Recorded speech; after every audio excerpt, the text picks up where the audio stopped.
one of the things you can do is go online and purchase the $4 or $5 application called Rough Animator if you don't have it already. So it just looks like this. It's called Rough Animator. And this is it. This is the whole program. These are all the windows. It's really kind of easy to master it. And this is a really great way to do an animatic. So having said that, again, this is like $4.99. Just, go to an open window and just type in Rough Animator. And the website just looks like this. It's just really simple. Apparently, from what I've heard, that this guy, Jacob, designed and built the application and runs the website for $4.99. And I guess it works on tablets, and you could probably even do it on some of it on your phone. I'm always kind of a little bit leery about doing that, but if you're interested, and like I said, I think that it'll make things just really obvious to you if you're doing your storyboards correctly. If you can get your storyboards into Rough Animator. And it also might be a little easier for you because right now we're just kind of looking at backgrounds and thumbnails and all that pre-production stuff, is that you may want to actually get those drawings and start doing your storyboards in Rough Animator now. And so all you have to do is move them around and time it out. So it's just kind of one of my suggestions. All right, so let us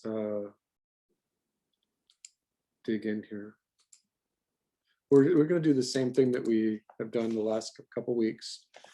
And I'm going to just look at your sketchbooks just so everyone can see. That was just me refreshing the screen.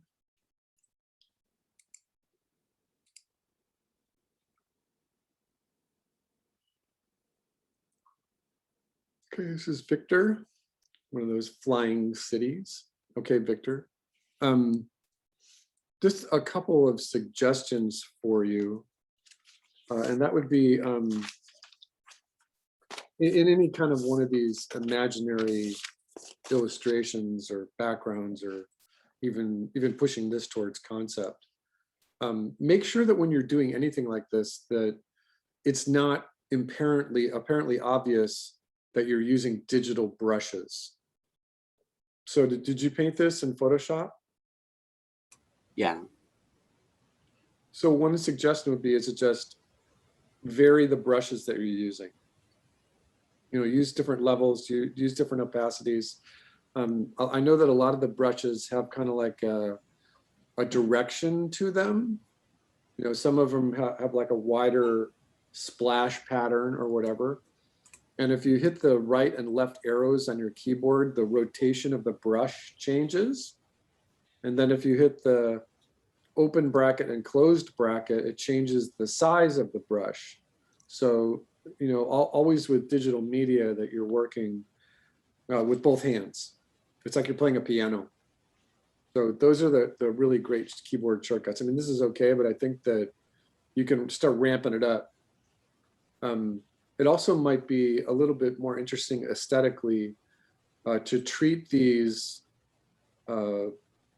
roots, the under part of the flying city, as roots.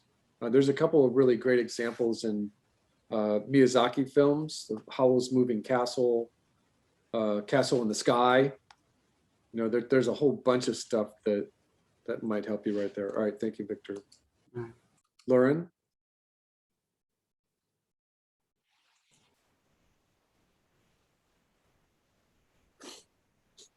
Studying characters is always a good thing. Little blobby guys. Little blobby guys. And I can see as well that you're trying to get a handle on your line quality, which is good. Keep working at it. One thing that how are you drawing these? Are you in Photoshop?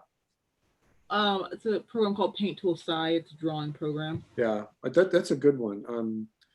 The one, one thing that I have discovered is that the brush sensitivity in Rough Animator is like, it's really good. Like you can draw this like really, really lightly, and then you can push on it, and the sensitivity of your brush is really good. This is better than Photoshop at one point. This is better than Toon Boom at one point. And I think that one of the reasons for that is because in Harmony, in Toon Boom, it wants to be vector. Everything is a vector. And in Photoshop, everything is a bitmap. And so they're locked into that so heavily, and being such a professional program that it sometimes gets in the way. Even just those few little lines I made there, it's really fun. So see if you can try to emulate that in your drawings. Draw really lightly and loose and roughly, and then put the tie down right on top of it. All right, thank you, Lauren. Trinity. Yep, always studying people, clothes, fashion. In a sense, I just spent a documentary watching a thing on Audrey Hepburn, and she by 1953 was like changing fashion across the world because of just her association with Givenchy, and her she didn't make that many movies. Roman Holiday, Breakfast at Tiffany's. So if you're interested, if you're doing fast, just want to check that out. I can put the link to that in the chat. I think I can put that in the chat. I think I can't put it in the chat. Done. Yes, I can. All right, for Trinity, I'm going to put that link in the chat. There you go. Oh, cool. Thank you. Yep. All right. Thank you, Trinity. Annika.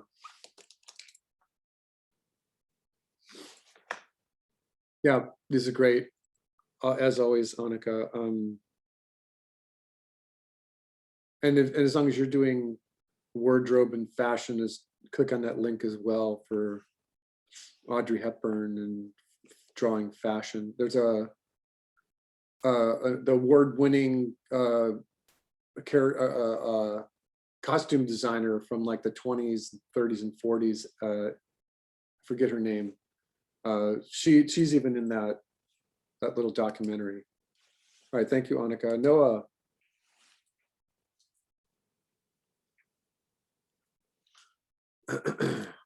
Okay. Yep, I'll buy it. Good. Thank you, Noah. Careful with your file name. It's getting a little long there. All right. Thank you, Noah. Chloe.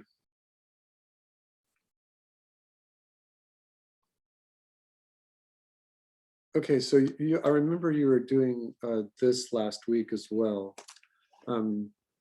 So I think that I wanted to give you just a couple of pointers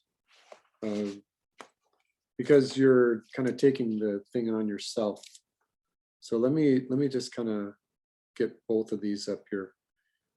I just posted a couple of links to the Pinterest board that you might find interesting. And I think that I was just kind of fascinated with the idea of really just blocking out characters and finding a balance point, if they have a balance point. Get the hips and shoulders rotated, but even with those first few strikes of the line, remember that what you're doing is you're setting the whole height of the character. And because I think that I wanted to just caution you about, studying things, but developing good habits instead of things that are just a little sloppy. Like for this, I think that you might have wanted to either break the line of action up into 2 separate or even 3 separate parts, so that you have more of a line of action on the upper torso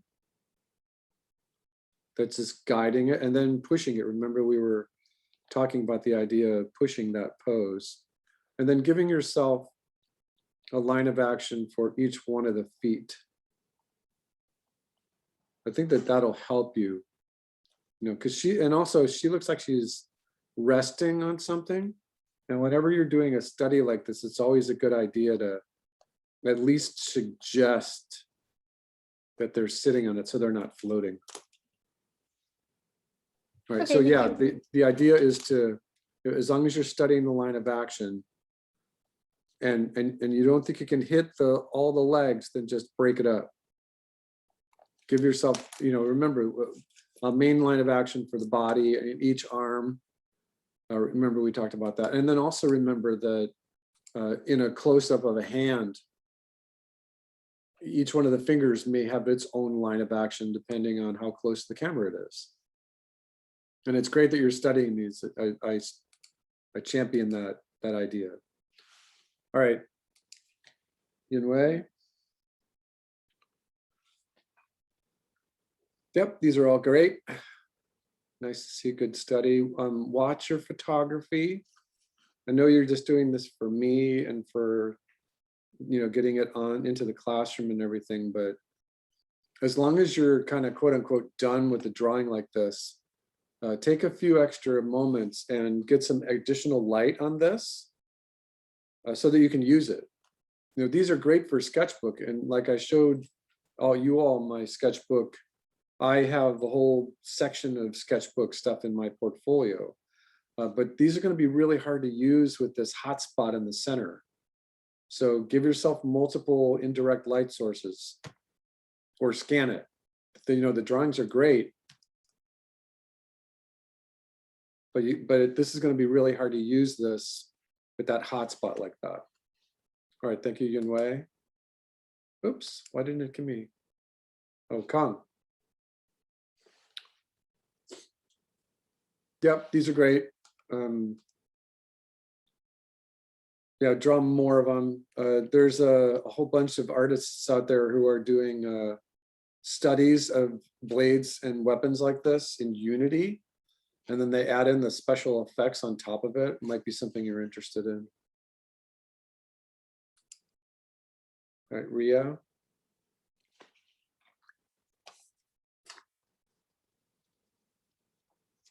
Yep, these are great. These are very good. Ria, are you doing this on paper? No, that's digital. And what's the application called? Clip Studio. Clip Studio. So yeah, you're having a lot of luck with it.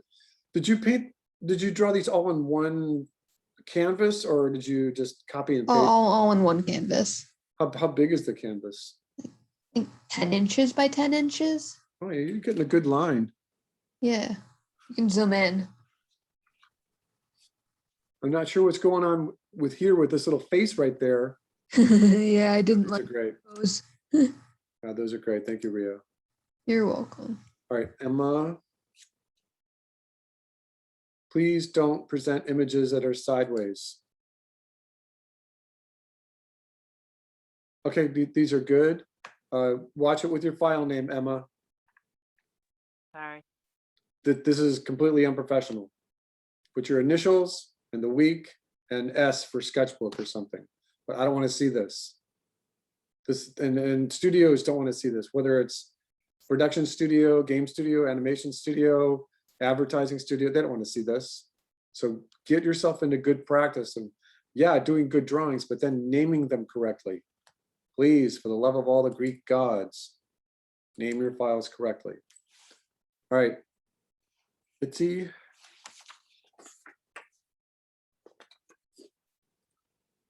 Okay, these are good. And you can see that there's an interesting contrast between interesting character studies. And then what's going on over here though? So yeah, I'm not buying this stuff on the right. I'm just gonna cover it up. How about that? Remember that what we talk about is process. If I'm talking about character design, it's head, line of action, body, rhythm, volume, go all the way back to the idea of anatomy, that portion of what we're doing for drawing for animation can be taken to the extreme and saying this extreme version of this is it could be medical illustration. And so, but this is not right. I don't know if you wanted to present this. These are okay, but don't present this. All right, nada. All right, as always, these are very good and you're having fun with it. The next step is to take these and get a little highlight and shadow, midtones, get your light source in there. You might find it taking a drawing like the woman in the coat here and just really blasting it out, finding where all the highlights and shadows go. You got a good start though. And it's because your line drawings are good. Don't forget about the line of action. Thank you, Nada. All right, Kai. Please don't present drawings that are sideways.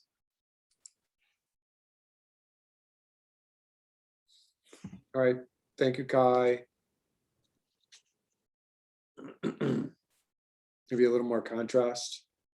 We are studying backgrounds and layouts this next couple weeks. So, Is there a specific way to draw things like mist or fog or clouds? Like, sure, it's a simple. You'll be mad when you see the simple step that you can take on this. If I can get my, there we go. So for something like this, I think that what you probably should have done was set this up to be more landscape. Sorry about my pen drifting like that. Set it up to be more landscape. So, everything that we do in film and animation is landscape anyway. Save the vertical format for social media. And then right here at it kind of is unclear, but pick where your horizon is.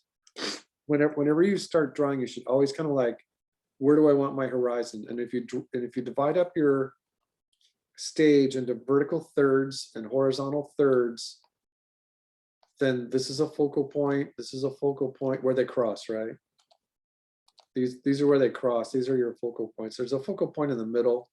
Then you can do that thing where artists over the centuries have realized that studying the golden mean, the golden spiral, and this is a whole study in math and proportion itself, is giving you another focal point. And that was just a pretty loose. But once you do that, once you set the stage, pick your horizon. And so it's a little bit uncommon to have a horizon that's this far up in your stage. I think that if you wanted to get the clouds and the moon up there, it's just as fine to pick a horizon that is at the bottom third, right? And this is your whole stage here. And just kind of like we talked about last week, even if you're just drawing this for your sketchbook, do a little map. Instead of just a straight river, give yourself a more interesting river shape. And then this is like what is this thing called? A little temple gate or something. Draw that in there like this. And then you realize that this boat can be on the river, right? And then you've got little flowers and weeds or something in the foreground, and then put your camera here and then draw what the camera sees. And so what this camera sees, if the horizon is here, then draw the river first and go way off into the distance and say, oh, I do want 1 point perspective. So, and then you want perspective in the sky. So, put perspective in the sky.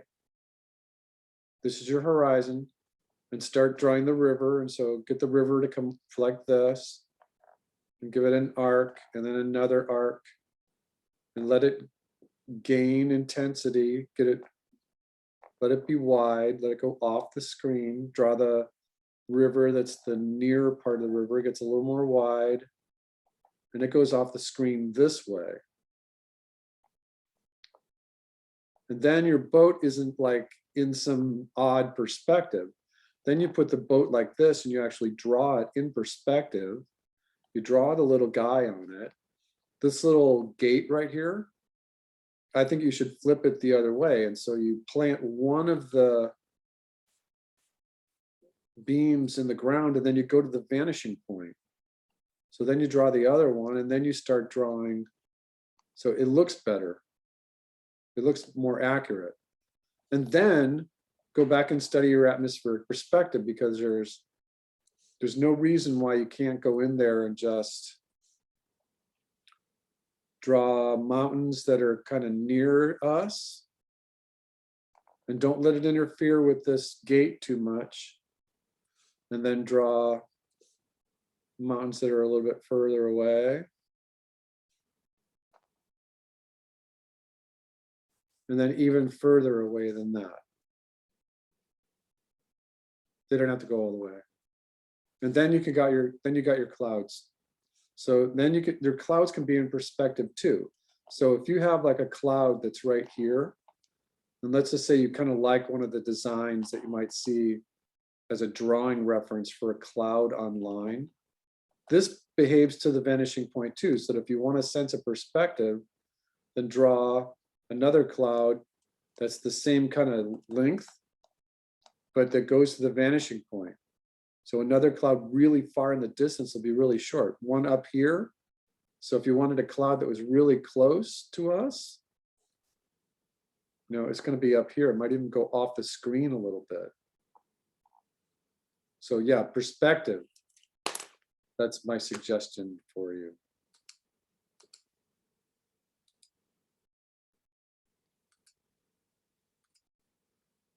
Rachel.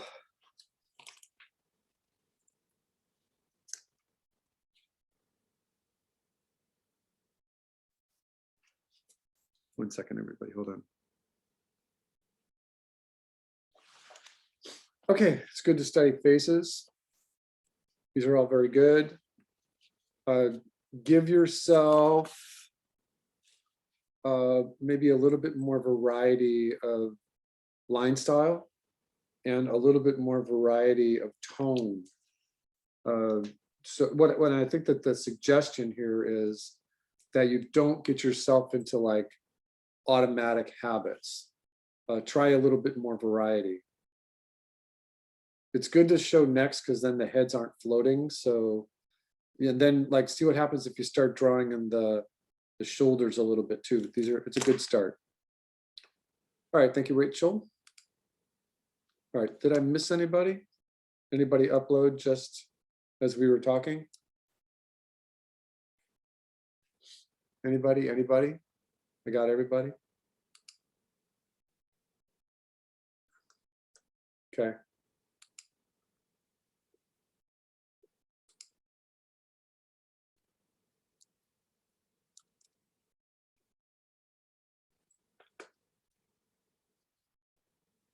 All right, let's see how you all did on your thumbnails here.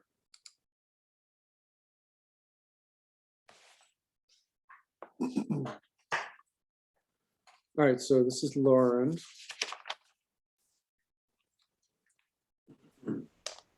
Yeet. Okay, so I'm sorry, I'm doing a little bit of shuffling around here. So this is a good start. Yeah, this is a good start. So I would have a couple of suggestions, and that is that even if you're just doing little separate studies like this, then always you start with the aspect ratio that you're going to be using for your final production. Right. These are looking more like their Academy ratio, which no one uses anymore. So even if you're just doing small little studies like this, give yourself the full 16:9.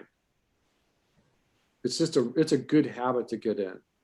Just, so all you're doing is you're adding a little bit more. but it'll help you in production because where are your focal points, right? In this kind of presentation, this is more 4:3. And it's true that both the film and animation worlds use this ratio for, oh my God, almost 70 years. It's called Academy ratio. And there are focal points, left and right focal points, if you divide it into thirds. There was also a thing called rebatment. For Squeaky Bat, you should know about rebatment. And this is more heavily used by the Warner Brothers studio because they spent a lot more time in television as opposed to the Disney studios, which divided up their studio into film and television. But what rebatment is that you take the whole frame that you're using and you take this distance right here, whatever this X is, and you measure X up here and make a perfect square like that. And then this is a focal point. So this is the right side rebatment.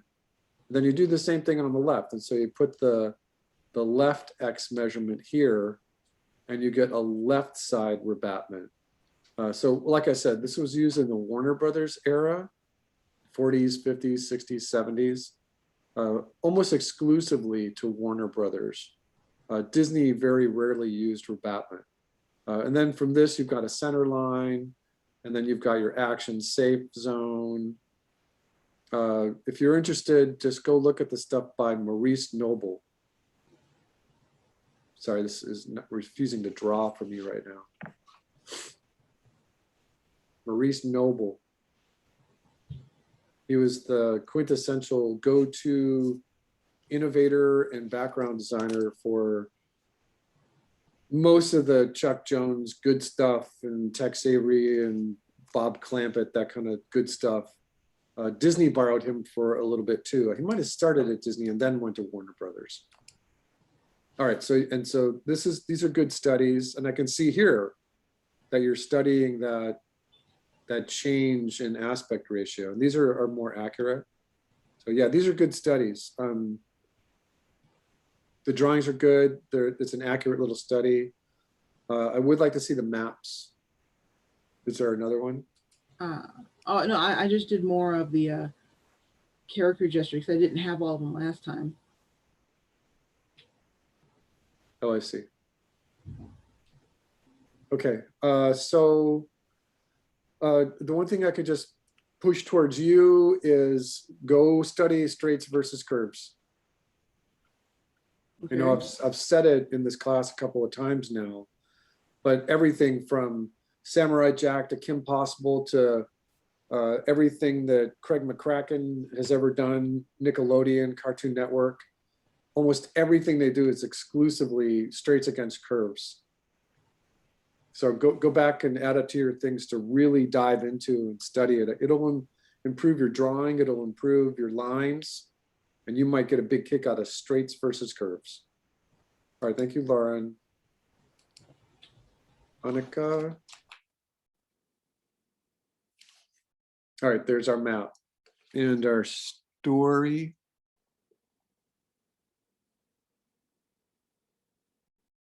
Okay, good. Okay, good.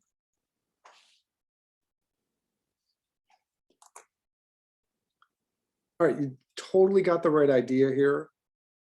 Just one little nitpicky thing for me, and that is that I would like you drawing through it. So you are drawing through some of the panel boards, but because you picked this template, where'd you get this template from, Annika, Miss Annika? I drew the backgrounds first on a bigger canvas, and then I resized. I shrunk them down to fit into these boxes. Oh, okay.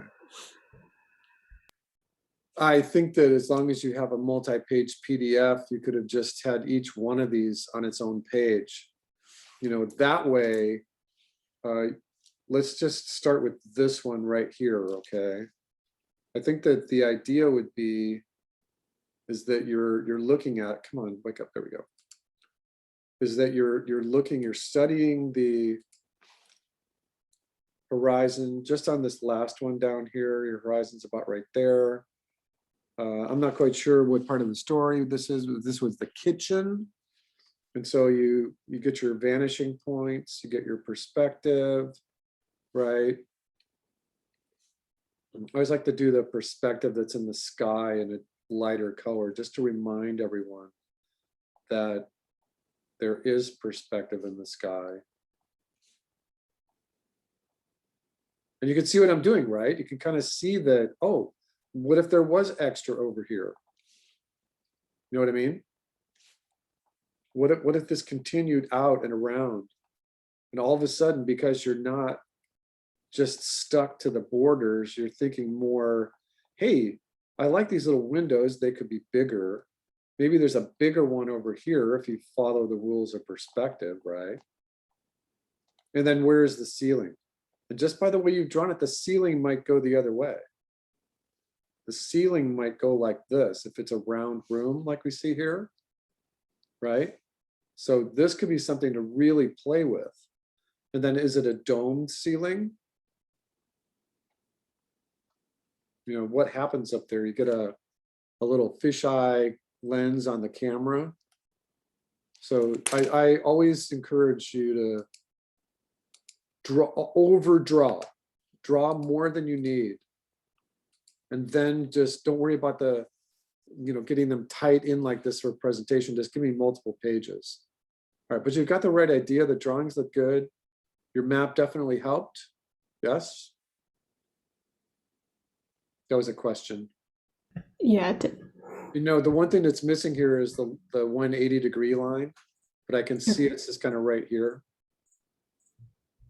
Whenever you're doing it for anything for film and animation, you should always draw in that 180-degree line, just so you always remember, so everyone remembers.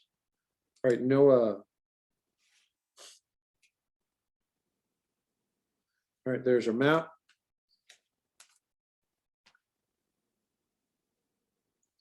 Another map, that's good.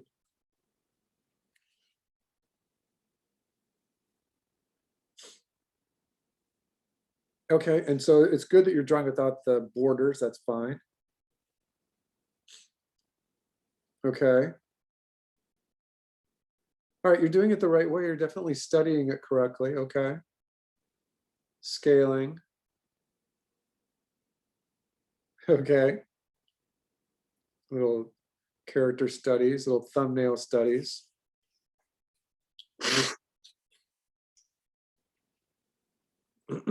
Okay. Okay, good, Noah, good. Yeah.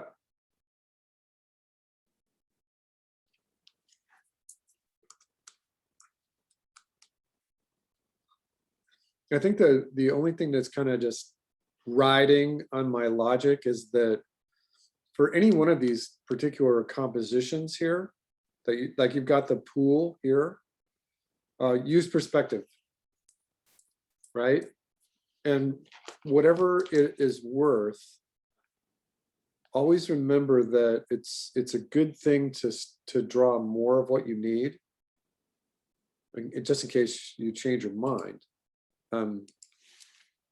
So this pool idea is great. I think that in your little copy and paste up here in your little thumbnail, that you want to put where the camera is. So if the camera is here, then set your horizon,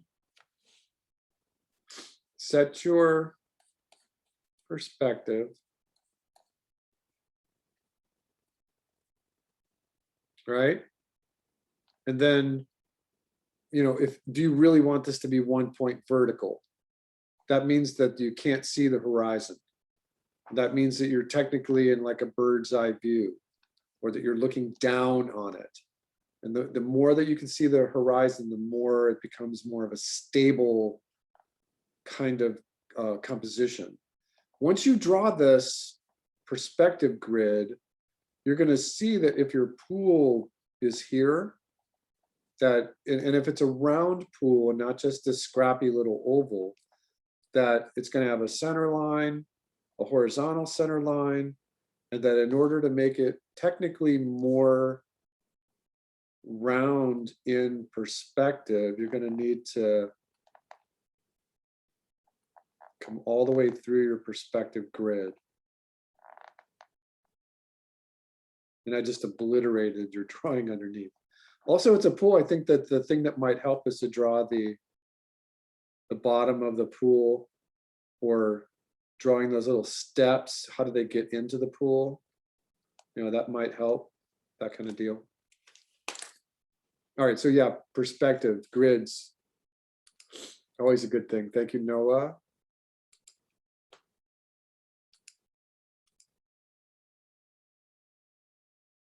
Chloe.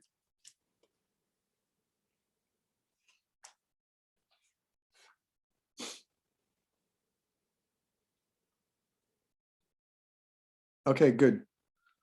Nice tight little maps. So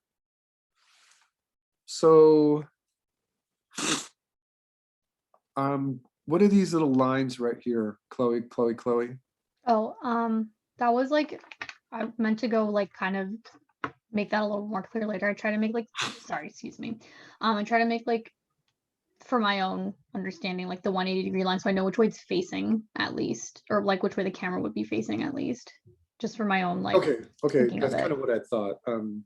I just didn't, I realized like now that you can't see it as well. I was gonna go back in color and I forgot to. Oh no, I can see it. I asked you about it because I can see it. But I worry about just one little thing. And I'm always worried about one little thing, right? I'm always worried about Zoom not behaving itself. Come on, Zoom.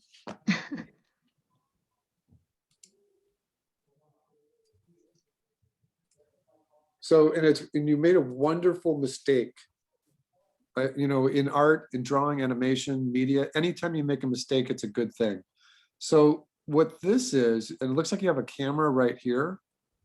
And what this is, looks like you have a camera right here. Oh yeah, those are just numbers. Those were numbers just to kind of like, so I kept it in order. But it looks yeah. like you have a camera move. Yeah. All right, so technically it's not a mistake. This is a camera move.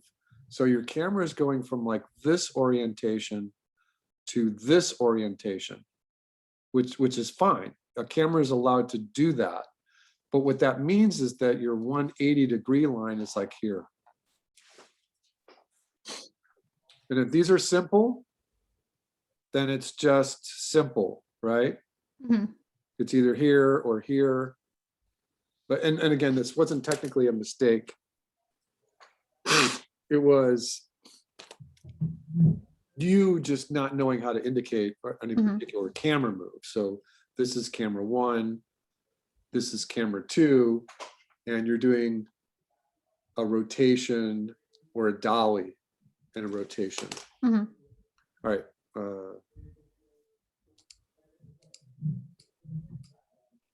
Yeah, but these little sketches are great. They're nice and tight, very readable. The drawings that you get out of them are perfect because it establishes just what does this look like, right? Mhm. And that's exactly what I was looking for. And these are good too. So now you're adding a little bit more of the characters in there. Yeah, you're absolutely doing the right thing. This is a wonderful step in the process. Okay, thank you. Yep, you're welcome. And you felt that you were doing it right, hopefully, right? Yeah, I just worried. I didn't remember how large they were supposed to be. I made them kind of like bigger than I intended. Yeah, that's okay. No, these are right. They're right about the right size. Okay. All right, thank you, Chloe.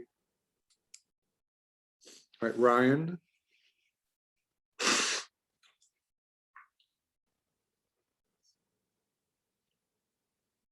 All right, so I'm seeing this. This is a map. Okay.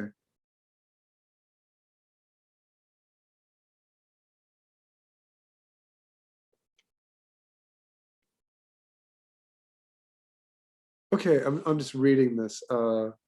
Everything looks pretty good here, Ryan. Just even though you are just like on your first pass on thumbnails here, just make sure that you're always kind of giving yourself the proper frame. This frame looks okay, but these are looking just a little too square. And it matters for composition. It just matters for composition. And remember that I think that your story was working. You've got this little robot guy, and you're not going to have a lot of chance for facial expression until you get this robot guy to be like an animated flour sack, if you will. You know, you could add squash and stretch to anything. So I'm waiting for Zoom to wake up here. Come on, Zoom. Oh, obnoxious. All right, so what I mean by that is you've got this little critter here, right? And I imagine that he can float.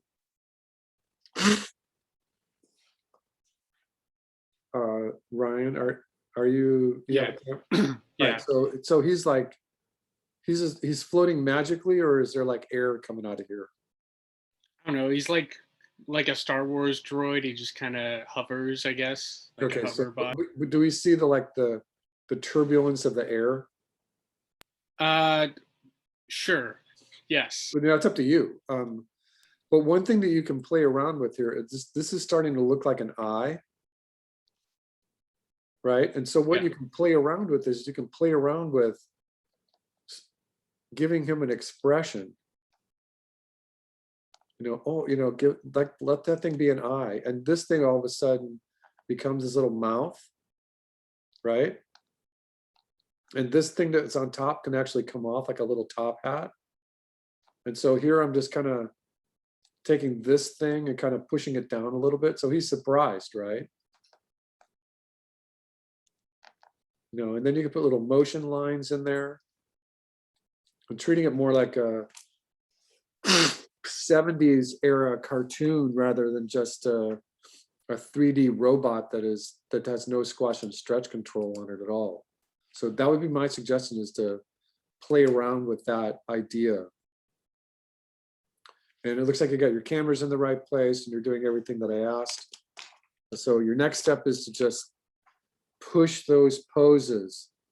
You know, if he's got his arms up, how much squash and stretch could you give to this guy? All right, thank you, Ryan. Emma.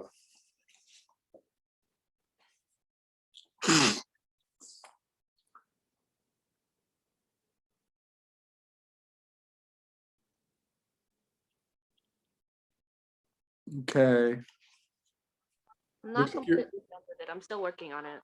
right. And I'm just checking to make sure that you're doing things the right way. A lot of times I like to take my map and make it disjointed from everything else and separate is what I mean. So that, you know, you've got like maybe what looks like the title card, and then a couple empty frames, and then a background study that might be the camera is just like placed in the middle here, which is fine.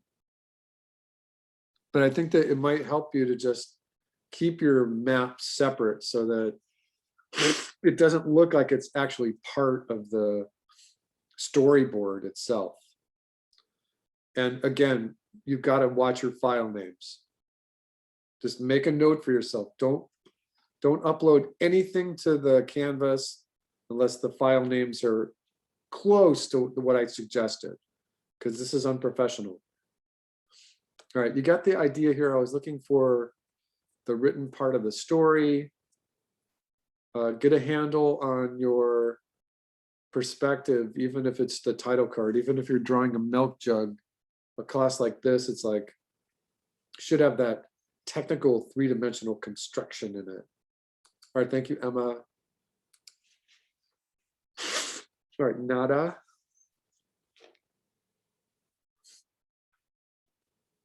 Uh-oh. So Nada, are you there? Oh, there we go. Okay, these are good. Looks like these are kind of from last week though. Yeah, I just redid them based on your suggestions a little bit. Oh yeah, so these are good. These are all very good. Special poses. Oh boy, your maps are in full color.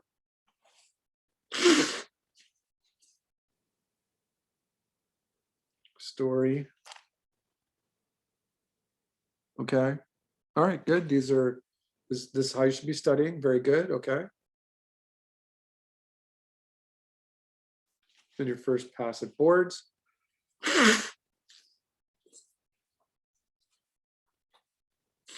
Okay. Okay, good. The color study, okay.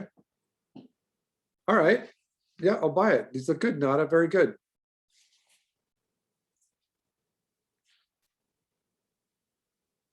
Okay, Randy.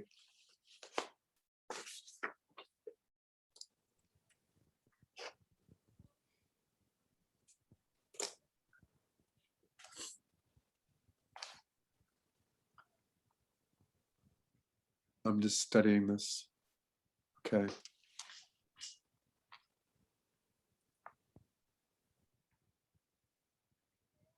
Okay, so it looks like you've got the right thing going here. There's a couple of suggestions for you, and that is that I think it's okay to copy and paste the map. But I don't think that you want to make it look like it's part of the board sequencing. So if you need to, make a separate page or identify this as like an icon or a key, like in the upper left corner or something like that. And then make sure that you put in your line of action. Make sure you put in your 180-degree rule. Any of these little red rectangular frames should be 16:9 aspect ratio. And so it looks like you've got it close. You know, you've got the main idea, but just be a little bit more picky when you're doing those little red frame lines, those little border lines. I think that the other thing that you could do is really think about, and it looked like you might have been doing the drawings first, right, Randy? Yeah, I did do the drawings first. So really think about where you put that rectangular frame and the, I can't do a really clean version of it, but I can maybe try to emulate it a little bit. And that would be, come on, Zoom.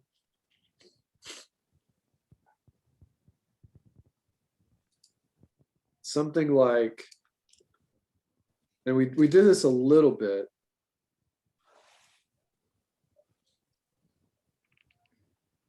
So you take that frame, right, and you place it,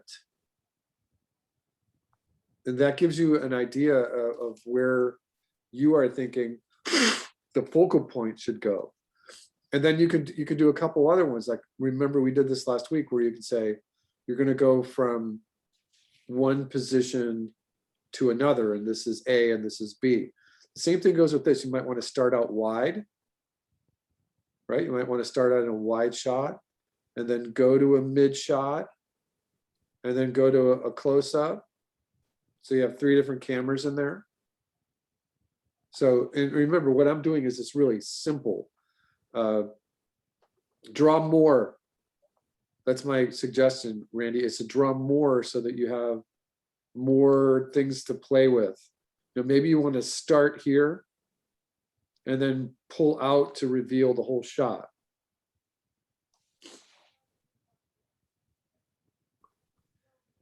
And then you can put your little camera moves in there. That kind of deal. All right, you understand? Yeah, makes sense. Yeah, draw more. When you're in this mode, you know, don't be afraid to get more in the composition. That tree back there, right? Yeah, just draw more. You got the right idea. All right, thank you, Randy. Rachel. Okay, good. Yes. Okay. Yes. There's a kind of an inconsistency here, though. And that is that if you say this is your 180 rule,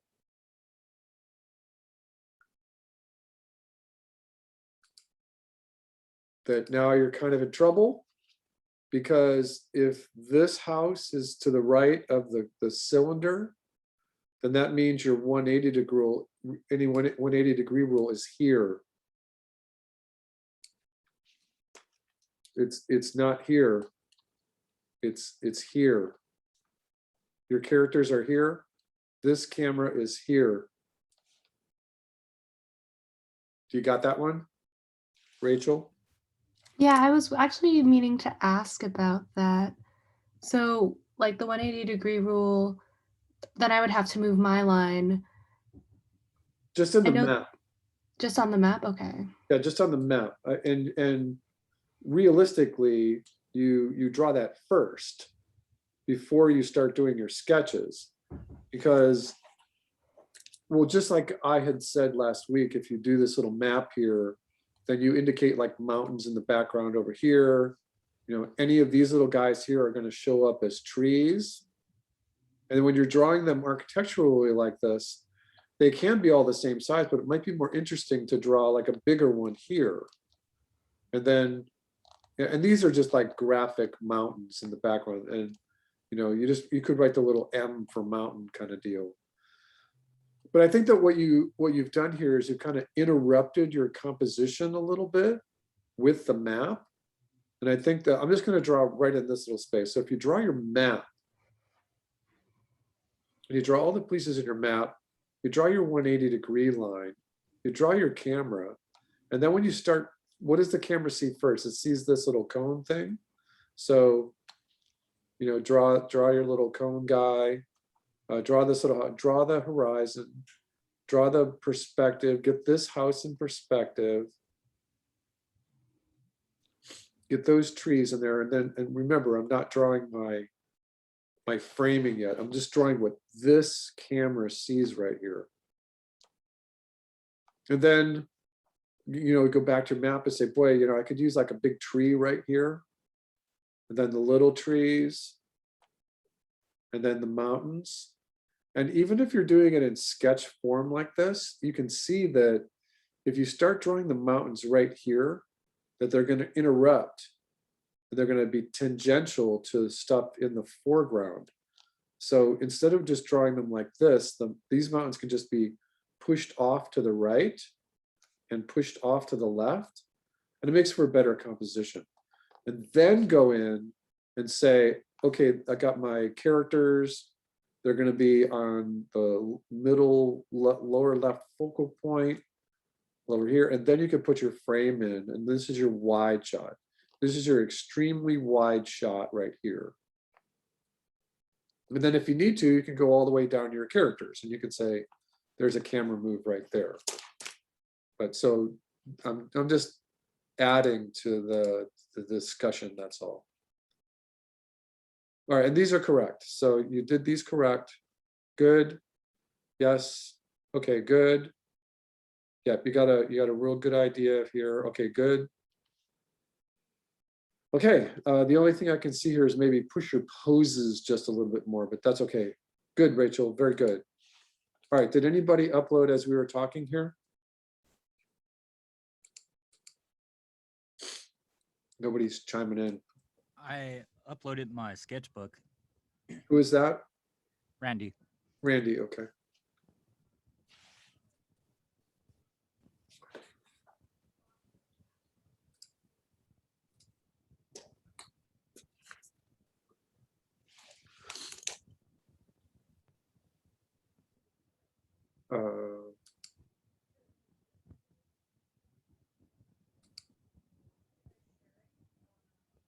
Okay.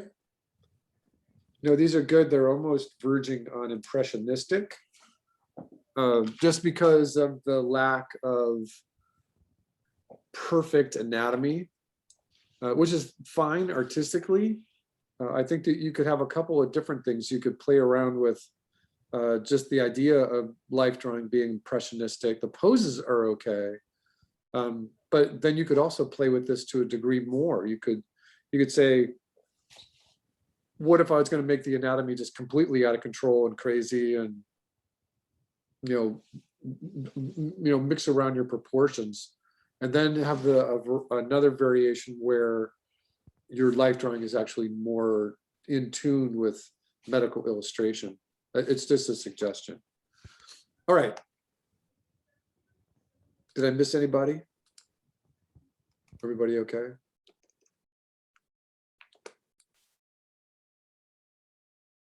Okay, let us take a break, and I'm going to do I was talking to the director, the executive director for the game department at the Academy. And he wanted me to run this one particular class in 2D animation special effects. And I said, sure, you know, it's kind of like my specialty. Why do you want me to do this again? Because most of the effects that are done for games these days, platform or whatever, are done in Unity. And they just, you say, like it was a node in Toon Boom, and you just say, I want fire to come out of the end of the gun. I want it to last for 8 frames. I want it to be this big. I want it to be red and yellow. And in Unity, you just have a bunch of sliders. And then you could say, every time there's a gun blast, this is what the fire out of the end of the gun looks like. And so it's not drawn. It's not drawn at all. It's like, it's procedural. It's almost like you're just scripting it at one point or another.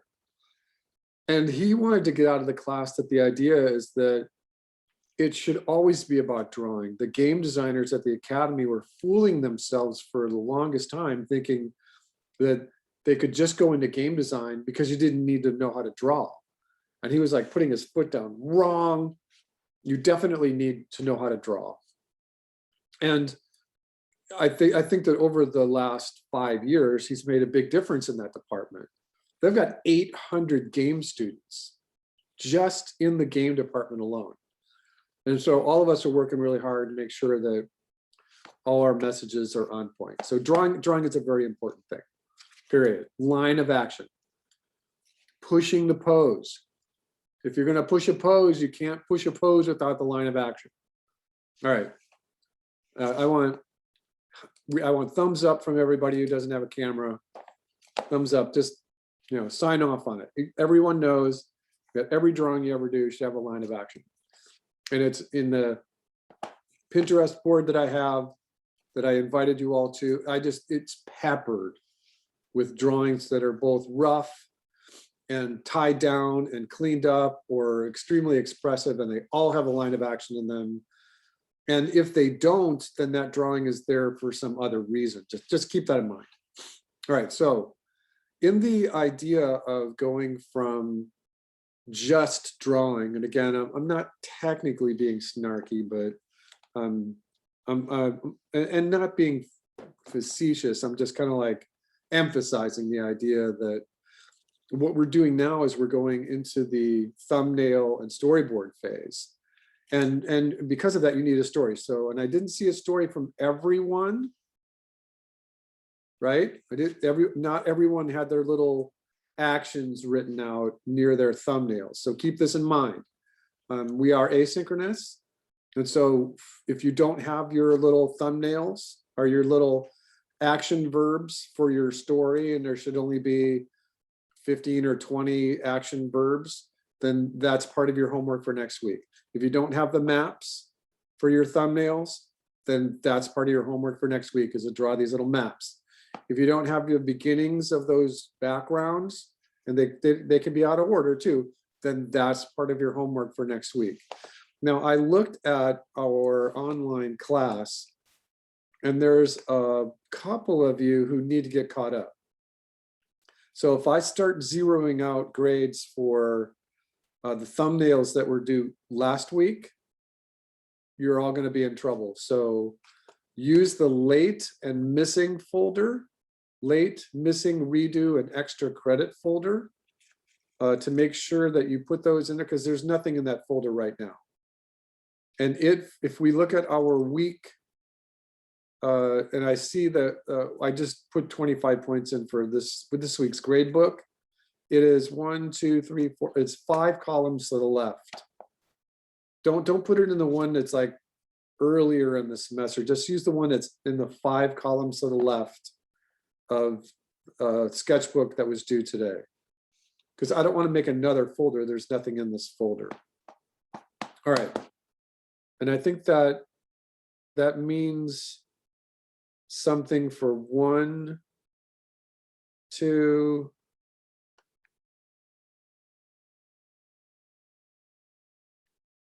3, 4 of you. 4 of you are missing work that will, if I start putting in the zeros, it's just gonna change your grade.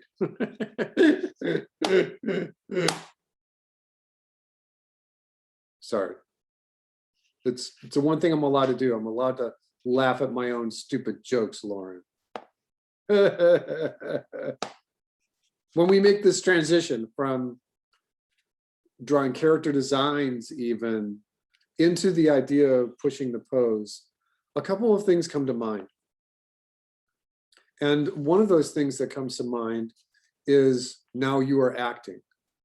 Now this isn't just a drawing class. You're doing storyboards. And if you're doing storyboards, you have to act out those verbs.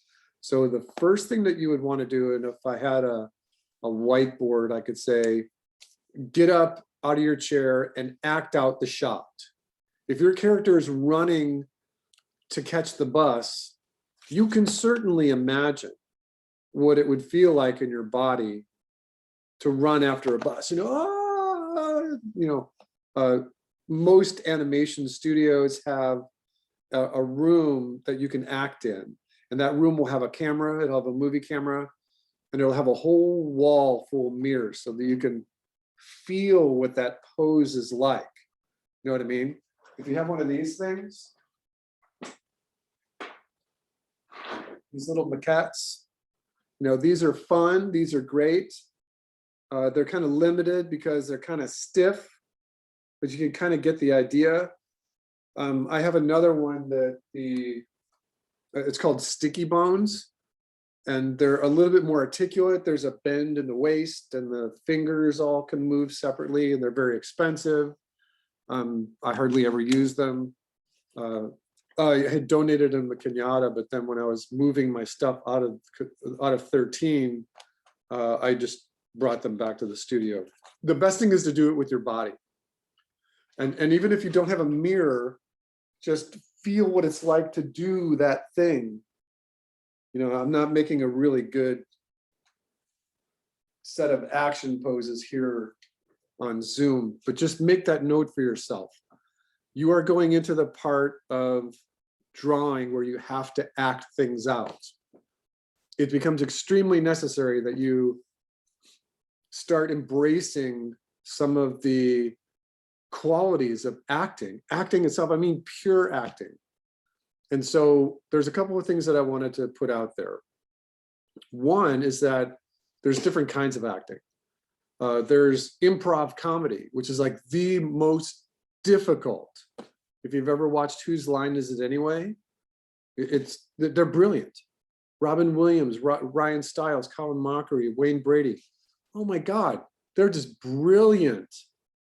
That form of stand-up comedy is like, it's taking acting to a completely another extra cerebral level. And then because they're in front of a live audience, then the next part of acting is in front of a stage.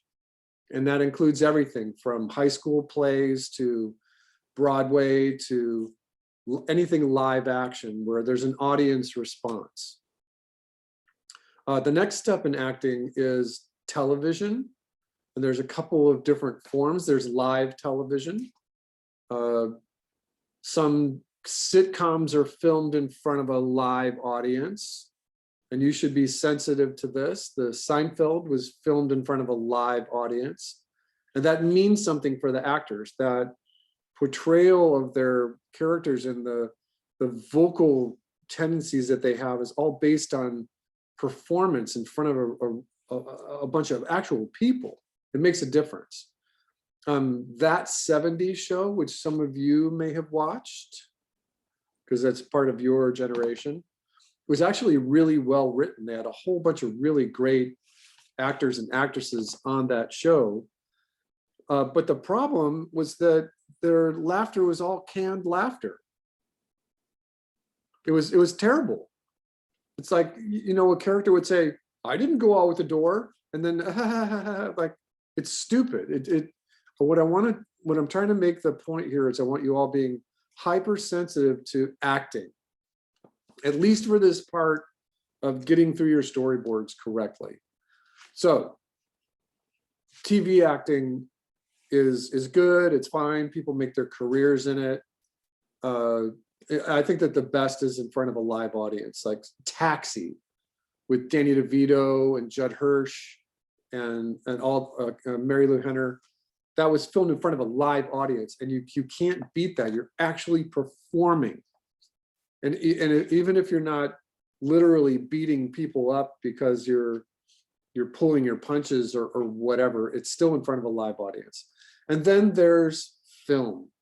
And film actors are a completely different breed altogether.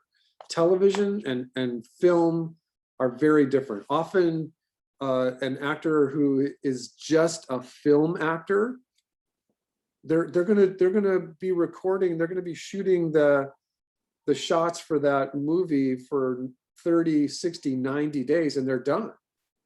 And you only may have 35 shots.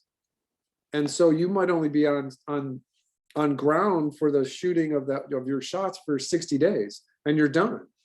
And if you're a good actor, if you're a famous actor in Hollywood, you get a $1.5 million paycheck and you're done. You know, if a lead actor or lead actress is in every shot, they might have to be on set for 90 days. Then you're done. The difference is how you are in character. If you look at a sitcom, like Friends is a really good example. Friends was like one of the most popular sitcoms like in modern times. I Love Lucy, All in the Family, Taxi. There's a whole bunch of them that are in syndication. And acting for TV series means that Kong has to be that same character, whatever their shooting schedule is, for years at a time. And that might just be from April to June. You're only shooting that season for April to June, and then you can go and do other things. You can do Broadway, you can do commercials, you can do films or whatever. But films themselves are a very unique beast, because the idea of staying in character for 60, 90, even 120 days, it can be kind of daunting, especially if that character is a push for you, if it's a stretch for you. Does anyone know what I mean? Does anyone not know what I mean by that? Like if you're pushing the extremes of your own ability to act, and you have to do that for 120 days, you have to be in character even when you're off set. So there's a couple of things that I just want to bring to the conversation here about being in character. I think that when you are drawing your thumbnails and your sketches for your storyboards, it's one thing to just get the base poses down. It's one thing to just kind of figure out where the cameras are, make sure you're using your maps, make sure that the camera is the correct distance away from your characters. But then there comes the idea of doing close-ups. And you're gonna have to get into camera, and you're gonna, what do you want your character to say? Get those little emotions in there. Are they angry? Are they sad? Are they happy? In a class like this, it's just drawing, and so we probably wouldn't do full-on model sheet where you have to do facial expressions and mouth shapes for neutral, sad, happy, angry. That would just be too much work. I think that we can get better work out of you and more stuff out of you just going over it and doing it once more quickly, rather than trying to do a final model pack, if you know what I mean. So the idea then is that when we go into this next phase of taking your thumbnails up into the storyboard, make sure that you are mixing up your cameras, that you've got cameras that are establishing their wide shots. You can watch me in the monitor, right? And then there's mid shots, and then there's medium close-ups, and then there's close-ups, and then there's extreme close-ups. Mix up your cameras. It's always a good thing to mix up your cameras. If your characters are in a close-up or an extreme close-up, that is where you are obliged as an animator or becoming an animator to really study what that character is doing in terms of acting, performance, being in character. And then all of a sudden, whatever I said 2 weeks ago when I introduced this to everybody, who is that character? What is that character's name? What are their likes and dislikes? What are they afraid of? What secrets do they have to tell? All of that comes to play when you're drawing those panels for the storyboard. All right, that makes sense for everybody? All right, so there's a couple of things that relate to this, and that's what this little post-it is for. And the first thing is that it is about performance. It's not just, hold on one second, everybody.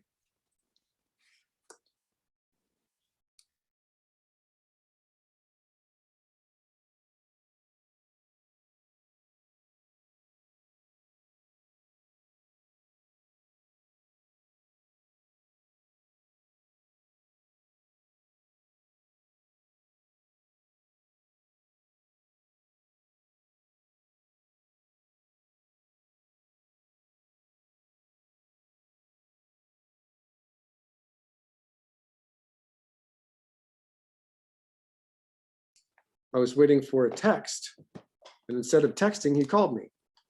All right, performance.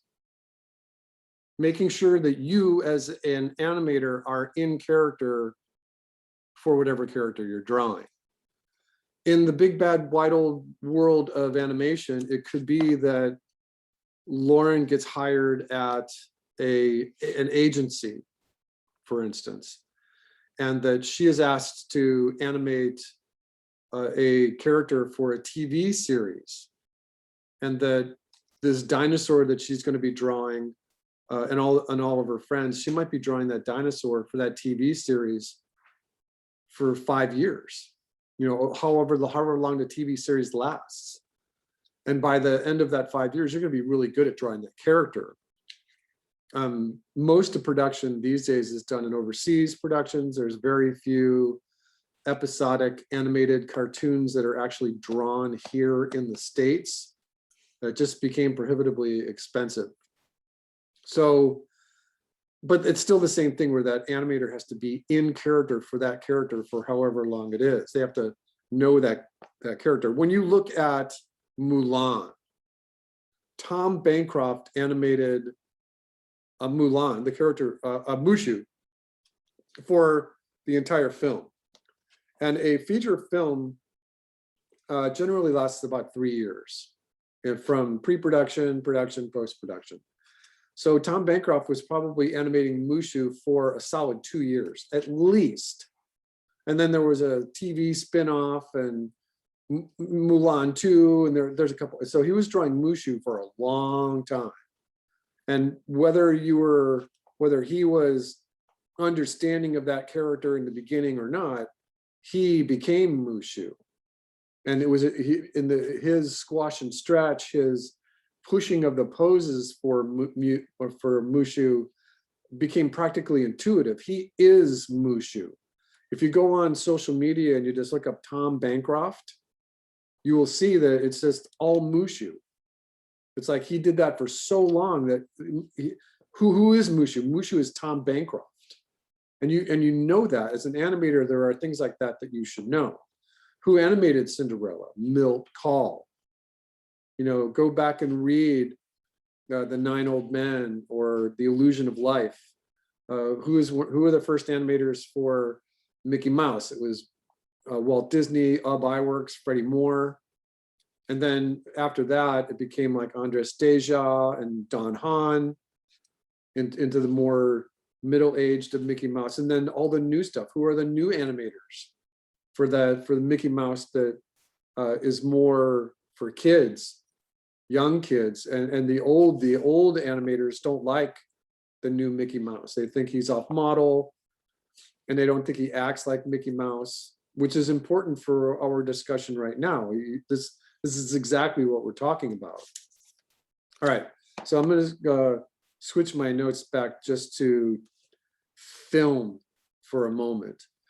I think that what happens is that I think I want you all to realize a couple of things. One is that acting for TV series is an amazing thing.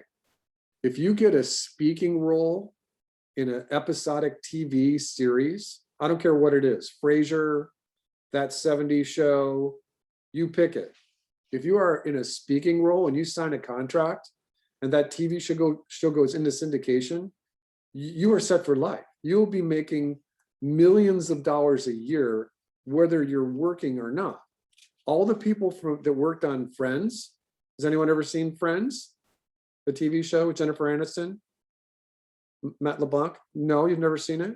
Come on. Friends. You've never seen Friends? It's like the #1 syndicated show from the 80s, 90s. And it ended. You know, they had their episode that ended, and now it's in syndication. Because of that, Jennifer Aniston makes $14 million a year without working. That's TV, right? That means she had to stay in character for however long they were producing it, however many, 12 years? I don't know. What I'm saying is that was that character that Jennifer Aniston was playing really, really that much different from the character that she is as a person? You know, was it really that much of a stretch for her? I don't think it was. She is that character. They picked her for that role because she could play that part.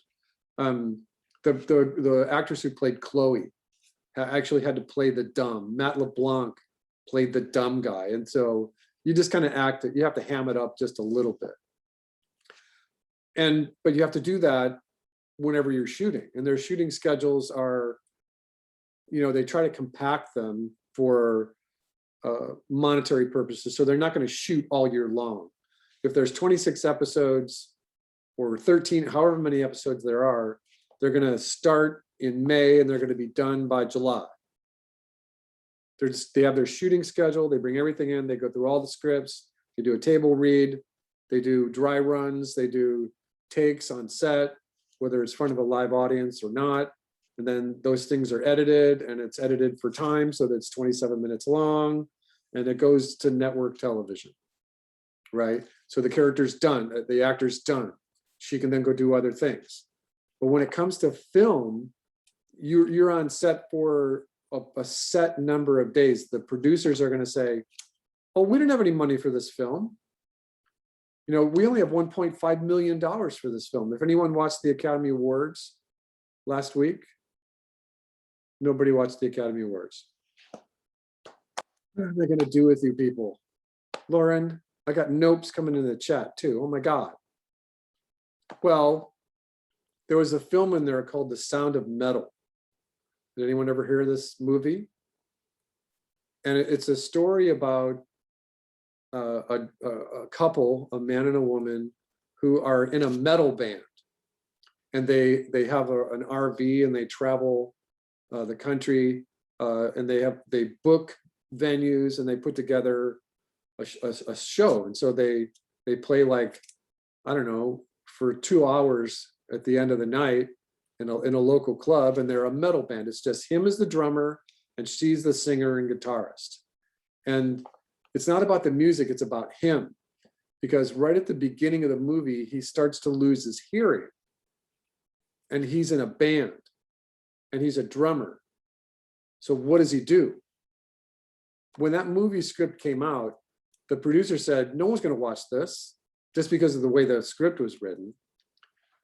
And remember that our script that I asked you to draw was very different. I'm just asking for the verbs, right? What happens? Just give me 20 words, you know. But for that, they said, well, we're not going to give you any money for this. We're going to give you $1.5 million. That's it for a feature film. And so they kind of worked with it. That means that their production schedule was only 22 days. That means they had to stay in character for 22 days. Got it? So it won a bunch of awards Sunday night from the Academy, best sound editing, a couple other things. There were a whole bunch of nominations. It's a good film. It's on Netflix. If you have Netflix, watch it. It's called The Sound of Metal. It's interesting. It's not like a mainstream American movie where everything is the bell curve. Everything is the Campbellian mythology. Here's the beginning, here's the middle, here's the end. You know it's going to have a good ending just because it's a Spielberg movie, if you know what I mean. That all the characters then have to behave in their little bubble. They're not allowed to push their range too much, or the director will cut them off at the knees. You know what I mean? All right, so in this discussion, there are a whole bunch of actors out there who I think that really bring the essence of what we're trying to do as artists and animators and storyboard artists to the professional level. And I'll just start at the far left end, and that is the Coen brothers, Joel and Ethan Coen. They do live action films. They do The Ballad of Buster Scruggs. They do No Country for Old Men, Fargo, Oh Brother, Where Art Thou? The Coen brothers. No one's seen the Coen brothers films. No? You never, Oh Brother, Where Art Thou? Oh my God. All of their movies are storyboarded, even though they're live action. Fargo was storyboarded because they want to make sure they get their locations correct. They want to make sure their cameras are in the right place. They want to make sure they're not breaking the 180. All of their live action films are storyboarded. Spielberg films are storyboarded. Why? Take a guess.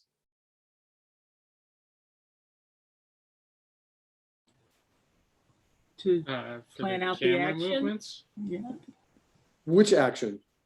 All of Camera. it. No, there's a specific kind of action I'm looking for. The camera movements. Well, sure, but what about the action? Like the choreography of the characters. Sure, but think about a specific Spielberg film. In a Spielberg film, there's often digital CGI and puppets and digital characters. And in order for the live action to mix with the CG, you have to know where everything is. And the producers and the line producers and everyone on set needs to go, okay, this is green screen, and this is live action, this is composite. And so these days, lots of live action films have at least partial storyboarding that goes on it, because they have to know this shot is all CG. This shot is half and half. This is all live action. You know, think about the last movie that you saw that had live action and 3D in it, Star Wars. Any of your Star Wars movies, the modern ones, the 1977 A New Hope, that was puppets. They used stop motion. They didn't have CG in 77, so that was all puppets. So all that stuff had to be storyboarded. You see where I'm going with this? Hopefully you can see there where I'm going with this. So now because of that, I want you all to put in your list of things to do the notion of watching a film. You're gonna watch any kind of film, and you're gonna say, why am I watching this film? Am I watching this film because someone else is watching it and I'm just watching it because they wanted to watch it? What I want you to do is I want you to seek out films for specific reasons. And the first one is acting. The first reason is acting. And so you pick your good actors, and then you're very critically aware of what it means to be a good actor. They're performing the character, they're in character, they're being interesting. And then you should have a whole list of characters who you despise. Like, I hate Julia Roberts. She plays the same character in every single movie. So back to our quick discussion about Jennifer Aniston playing that same character on Friends year after year, episode after episode for decades. You know, that was her same character. But when a character plays the same face acting in every single movie that they make, there's something wrong. Because if you're only on set for 60 days and you're not shooting every day, then you should have a different character. You know what I mean? Yes? So, because there's actors out there who just completely suck, you should say, oh, I'm going to avoid that movie because she's in it. You know, she's a terrible actress. She plays the same character in every single movie. It's always predictable. There's no range. She always even says the same thing in some of the movies. It's like, you know, I'm not watching that. That's crap. So find the movies that you do like. What are the actors that you do like? And then find the ones that you don't like and be very particular about why, for both why you don't like them and why you do like them. All right, so having said that, here's an example. I think that Tom Cruise is a mediocre actor. I think that he's not even acting. I think he's just himself. He doesn't even act. He just reads the lines, and he's an action actor. So all he has to do is ride the motorcycle, right? Or run, or kill somebody, or scream the line. He's not really acting. And I think that he's just strikingly mediocre. He's also extremely wealthy, right? He's been in tons of movies. The Mission Impossible stuff, Tropic Thunder, was probably one of his more rangy roles. Very, very good. But I still think he sucks. Okay? And you can agree with me or not. We could argue about this for hours if you want. But there's one thing that just came to mind when I was looking at social media last week. And there was this picture of Christian Bale, and he played Batman, and he played a couple other characters, and he was okay. I mean, he's better than Tom Cruise. If you ever get a chance, watch Rain Man. Tom Cruise is in Rain Man, and Tom Cruise plays Raymond Babbitt beautifully. He plays it really, really well.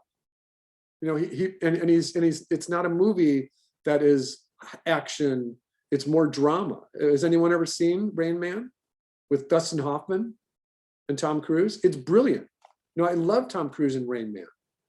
He played the nasty older brother just really well, but Dustin Hoffman, he just completely nailed his role.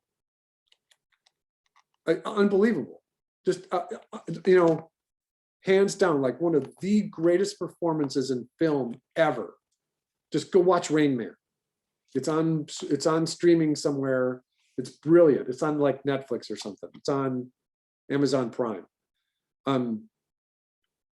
So there was a TV show where I believe that Tom Cruise was talking to either David Letterman or Oprah Winfrey, and it was right at that time when he was getting married to Katie Holmes, and he was like jumping up and down on the chair and whatever, and he was like laughing. And Christian Bale had a very poignant. Did I talk about this with this class already? I think I mentioned it to my animation class last week. Christian Bale had this very poignant observation, and he said that, you know, Tom Cruise is way over animated. He was jumping up and down. He was smiling. He was laughing. He was very affable, but there was nothing behind the eyes. You could tell that there was like, what? And Christian Bale was doing a movie, and I tried to look it up. I couldn't figure out which one it is. It was The movie is American Psycho. Oh yeah, that's what it was. And he was saying, he was being asked, you know, how did you get this performance of this psycho character? And he said that he was channeling Tom Cruise, because he didn't want anything behind the eyes in his character for American Psycho. I'm like, so, and it's like, whoa, talk about studying. And if you're going to be looking at yourself doing animated poses in a mirror to get your storyboards done and thinking about acting, because now you are in entertainment. And all of a sudden you've got like Christian Bale, just like a huge slight to Tom Cruise. I'm like, oh my God, how embarrassing would that be? But I think it's a very interesting comment for us because you are an actor. And if you're not, it's going to show through your poses. So you are an actor, you are an actress. All right, so the next thing is that Francis Ford Coppola was looking for the leader of the family for Godfather #1. And the studios had very much requested Marlon Brando. Does anyone know this story? Normally when I say I'm writing a script, the script could be borrowed from a book or a stage play. It could be just written out of thin air. When it's written for a certain actor, that's a completely different thing. If you're going to look at Rushmore, Wes Anderson film, and you're going to say that character for Bill Murray was written for Bill Murray. There's no other character who could play that part. There's no one could play that part. And Wes Anderson does this all the time, where he uses the same actors, the same editors, the same music people. Tim Burton does the same thing. He always uses Johnny Depp. He always uses his wife. It's because it's easy, but then you're starting to create this world.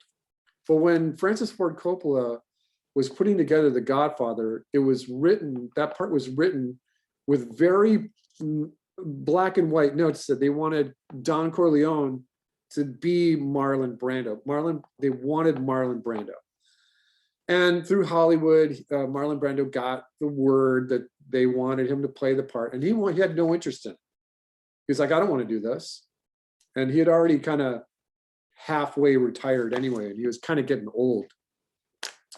And finally, the Coppola production company, American Zoetrope, finally tracked him down, and they said, Marlon, we don't want you to do a screen test.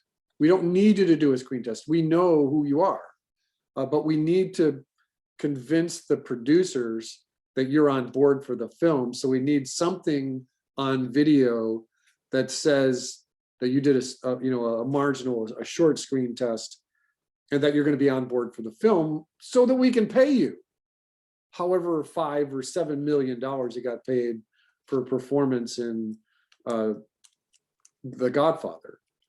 But Marlon Brando refused to go to the studio. Does anyone know this story? So they said, that's okay, you don't have to come to the studio, we'll come to you. And Marlon Brando's like, what? And Coppola's like, yeah, we'll just bring myself and the AD, the assistant director, and a camera guy, and we'll come to your house. And we'll just shoot like 10 or 15 minutes of a screen test, and that'll be it. And Marlon Brando is like, okay. He said, okay. And so they all know where each other lives.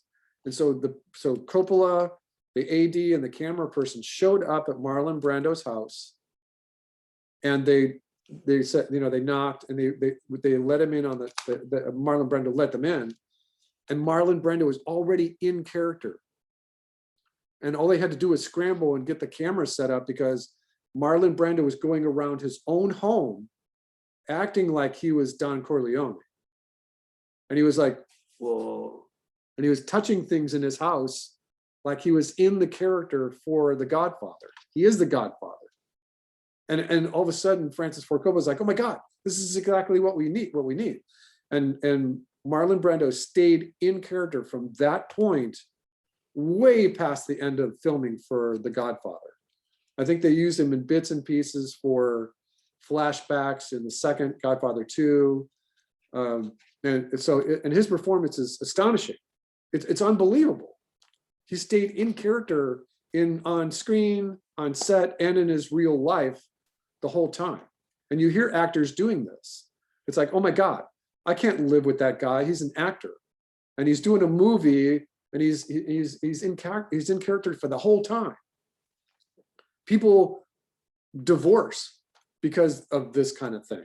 If you take it to that extreme, it's like, no, I can't live with Dracula. I'm not doing it. I'm just not doing it.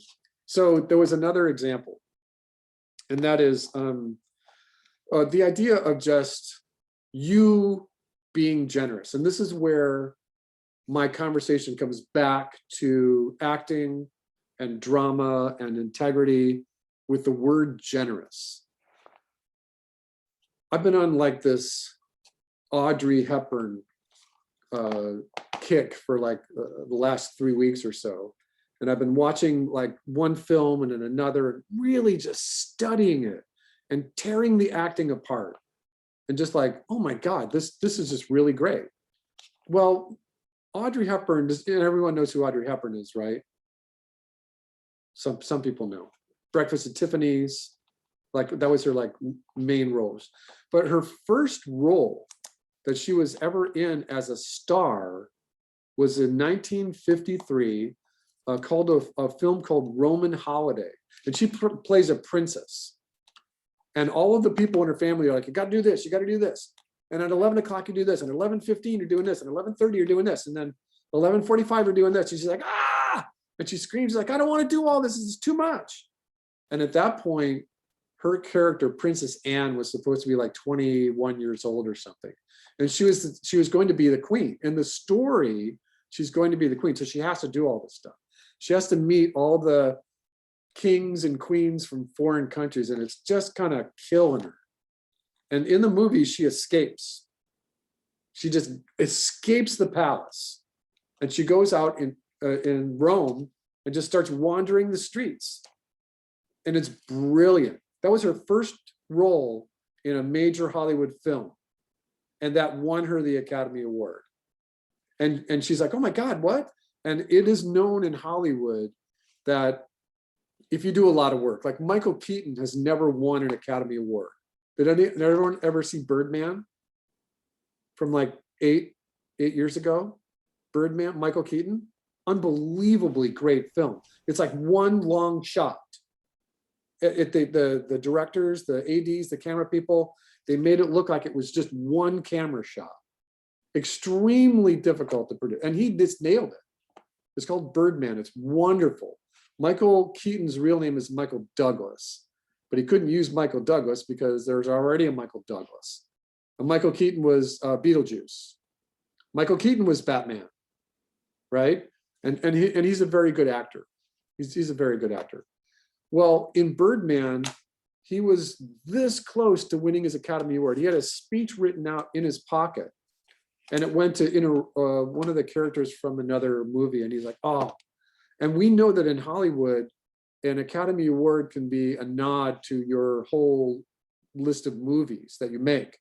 But in Hollywood, if you win the Academy Award too early, it kind of like affects your career. Oh, she's an Academy Award winning actress. Oh, he's an Academy Award winning actress. He's got to be good. And that's one of the reasons why I hate Julia Roberts. That's one of the reasons why I hate Tom Cruise. And a whole bunch of other actors who got their award way too early. But Audrey Hepburn, she got her Academy Award in her first film, and she didn't care. She was very thankful, and she's very generous. There's that word again. And she didn't play too many characters that were out of her range. She played in a specific comic, kind of comedic, kind of serious, kind of well-dressed, hipster, beautiful. And so it wasn't that much, but she was very generous. And because of that, she was like a Hollywood goddess, where you could take Marilyn Monroe and Rita Hayworth and all these other actresses and just kind of forget them. They wanted Audrey because she was just so generous. So I finally came to the note. I am looking for generosity from you as an actor. So you're going to have to get into the mode. You are all going to have to like figure out what your story is. Does it have a beginning, middle, end? I sent you all that email last week, and I said, now that you've had a couple days to think about this, here's the character, the movie with the dog from Bird Box Studios. Did you all get that? It was an email.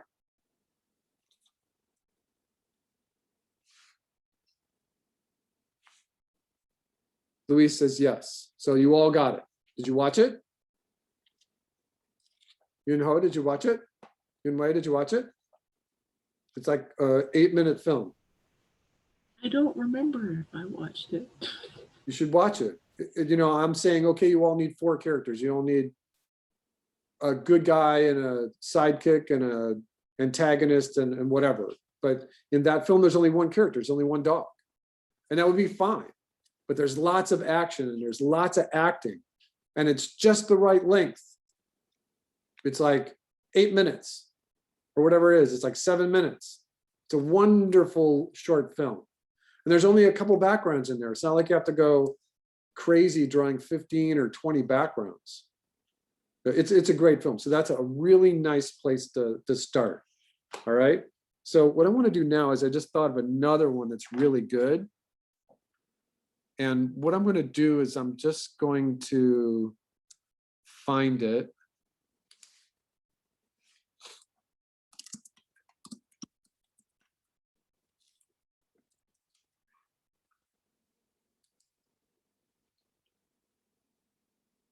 All right, so I've got it here. I can't play it because we're being recorded. And I'm going to do 2 things. I'm going to drop it in the chat. So this movie is called The Bear and the Hare. It's actually not a movie. It's a commercial for a department store in London called John Lewis. And it is just unbelievably fabulous. It's a little long for what we're doing, but the idea is the same, where you just have some characters, a couple of lead characters. This is absolutely wonderful. I put it in the chat there. I'm also going to put it in the discussion for our class. Just give me a moment here, everybody.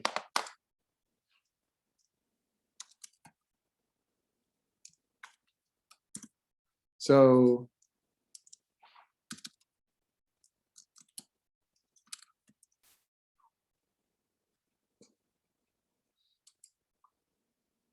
what is today, the 27th?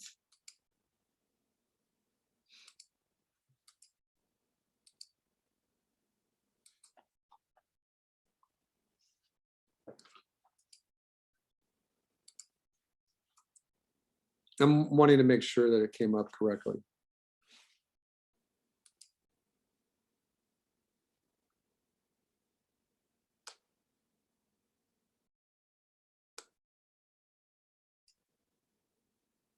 All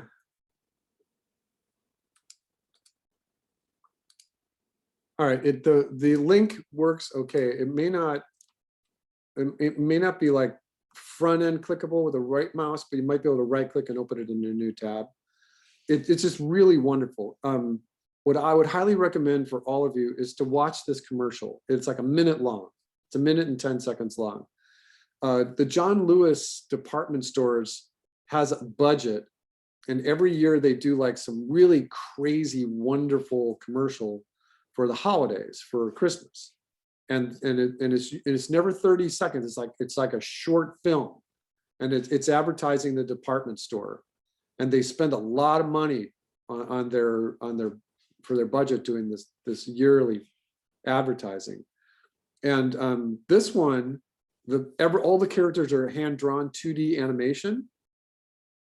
Is anyone watching it in the background? Lauren, are you watching it? Yeah, I just finished it. All the characters were hand-drawn 2D pencil on paper, and then the pencil on paper was scanned and then reprinted on what's called cinefoil, and then put on the stage as a stop motion set. Unbelievably labor intensive. Beautiful. It's absolutely beautiful. So now that you've watched that, when it goes to the end of it, click on the, oh, I can't believe I put it away. Click on the making of. So it'll play you the short advertisement, whatever it is. It's like 1 minute and 30 seconds, and then go watch the making of. It's like, if you haven't seen something like this before, it'll really open your eyes to how production actually works. And this one's beautiful. It's great. There's another example. Sony Bravia did the same thing, where they had little puppet rabbits on a city park in New York, and the rabbits were all jumping in stop motion, and the people were real people were just milling around and trying to steal the rabbits. And it was done to a Rolling Stone song. It's absolutely, in the making of that, it's just crazy beautiful. All right, so acting, being generous, and taking a look at what you're doing and analyzing it as you're doing it. That's the idea of generosity. If you're drawing a character, you should be in character for who that character is. All right. All right. So everyone has something a little bit different to do from each other for next week. So what I'd like to do is, I've been screaming for a little bit long, so I'm going to get a drink of water. So just give me 1 second.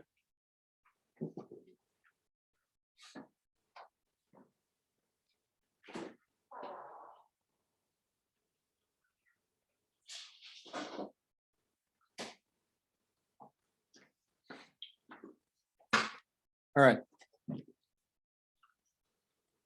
So I have two things that I have up here. I have my rough animator, and then I also have Toon Boom, and I couldn't decide which way I wanted to do this. But everyone's doing something a little differently. So the idea of handing out homework, it's kind of off the mark right now. We have 3 more class meetings. And then the final is the last week in May, the 25th of May. So we meet 3 more times. In that time, I want you finishing your thumbnails and then doing a series of storyboards. And I want to do just a couple of things. The first thing that I want to do is I want to just kind of talk about Toon Boom for a moment. Because it's just a wonderful tool. And when we get back on campus, Kenyatta is very much considering like a partial on ground online with emphasis more online for autumn semester. Some of the things that they do on campus have to be on campus, but for us, we might be all online. And because of that, in order to use Toon Boom, you're gonna have to use it remotely. So you'd have the same thing with Maya. So you'd have to be able to log into a computer that is on campus remotely from where you are. So if you're using Toon Boom, there's a couple of things that are really great about this. And that is the ability to draw outside your frame. And so one of the things that I like to do is just talk about the idea of that little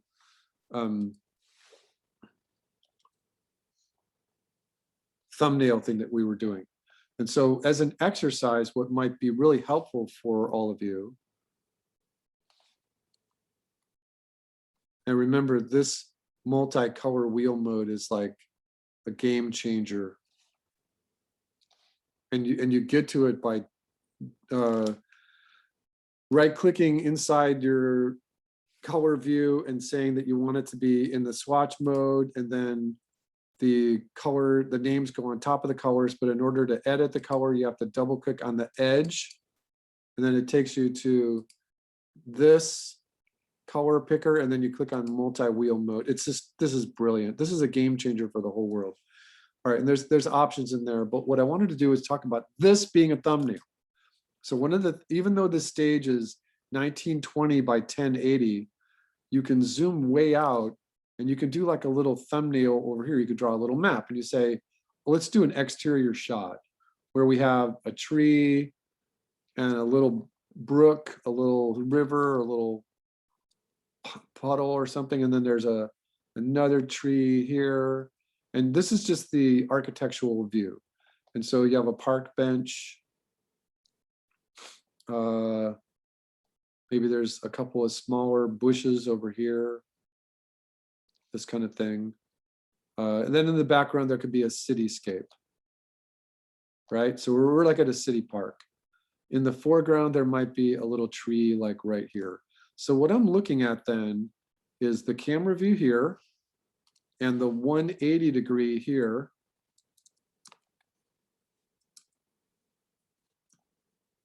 You know, something like that.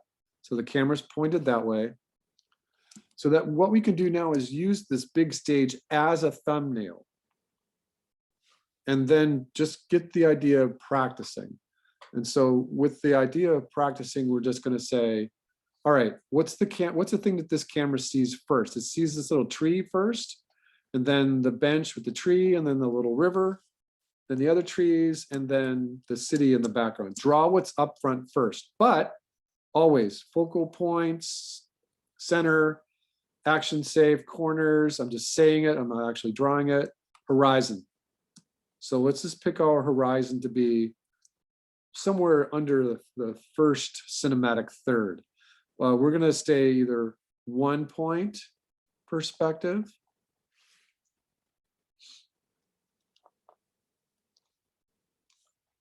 and get your perspective in the sky.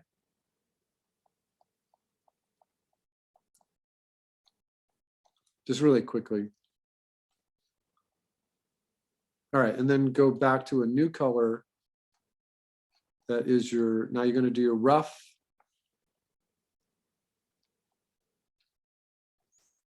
All right, and I'm going to come in on this just a little bit. So this was my setup here. I want my little thumbnail right here.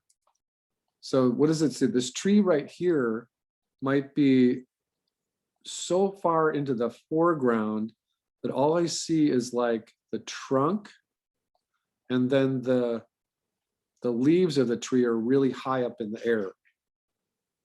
So just put in the clump for the bushes. All right, and then the next thing that the camera is going to see is that little park bench.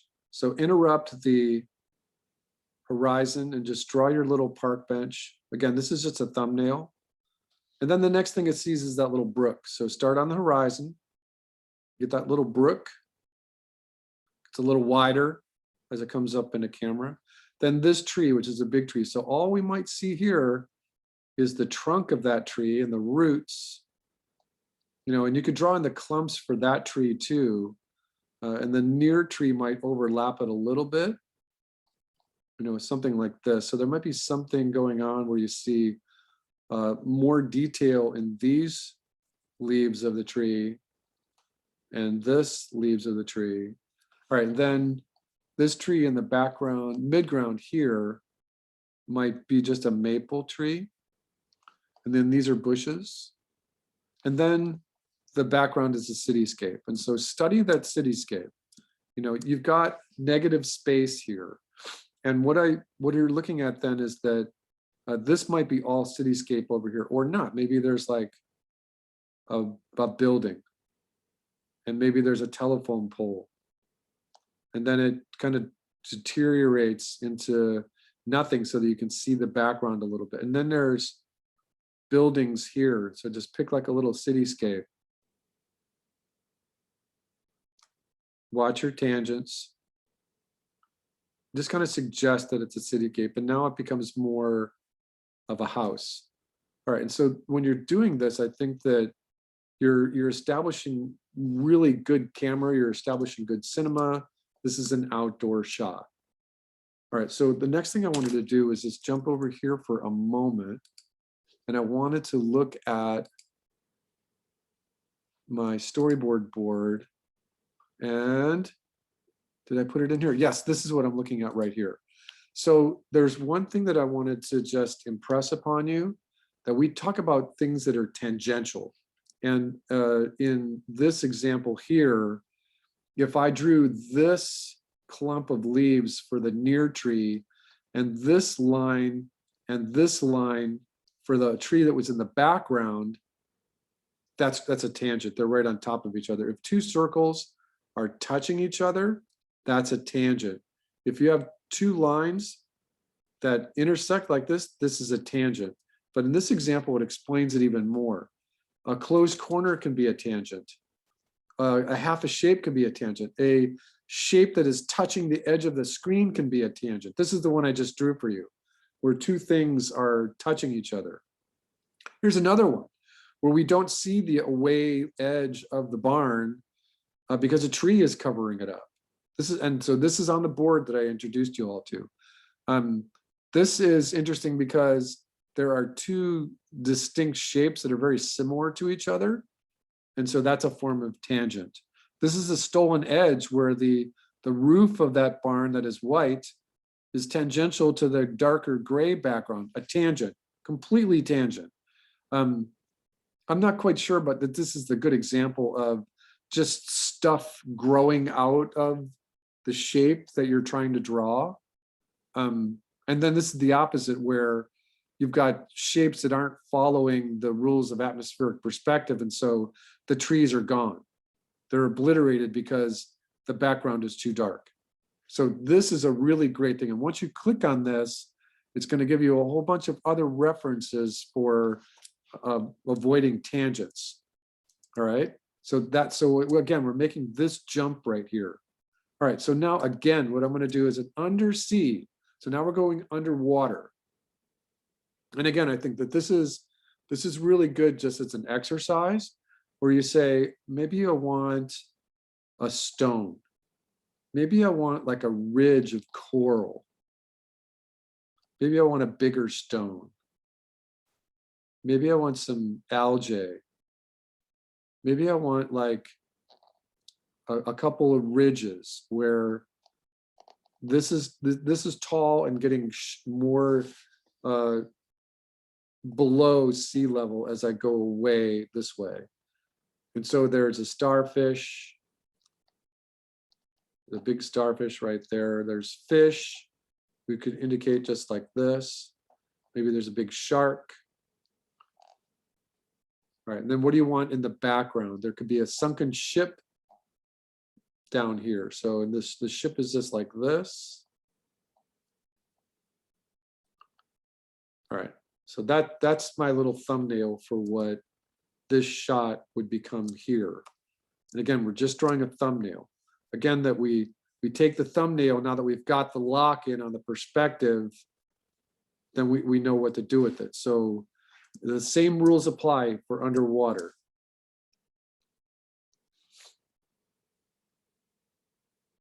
Ooh, it's going to be aquamarine. All right, so horizon. And for this horizon, I'm going to draw this just a little differently because I want, well, no, I'm just going to draw it in there. That's my underwater horizon. And remember, this is like a ledge. This is like a ledge of coral. So I'm going to draw the plateau of the ledge, and I'm going to draw this little part right here. And we're going to put all kinds of things in there in just a moment. This is the big rock. And then there's another rock behind it. And then there's coral here. And then there's another ridge that drops down. And then another ridge that drops down. And then another ridge. Remember, I'm just taking this right off my map. So that anything here is the sea floor that is very far away. And I could put my starfish right here. Or I could put it over here, whatever you want.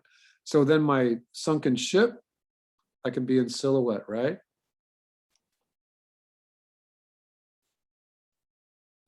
It's sunken, so break the thing apart. You know, let it look like a ship. You can even put some parts of it, cannonballs, and then you can kind of just fill it in. And then the atmospheric perspective takes in where you're not going to see a cityscape back here, but you might see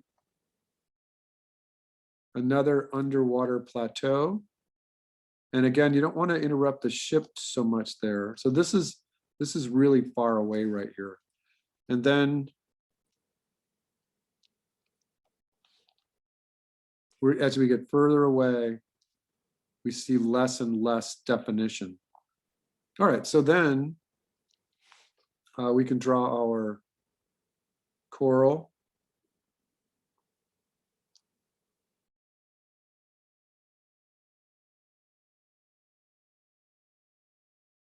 And all the details that we need are algae. So the algae, I don't want to go all the way up. Shark. So from here I could say I'm going to draw my shark. And if I put it right over the ship's mast, we won't see it. So I'm going to draw the shark actually backward a little bit. It's going to be like right here.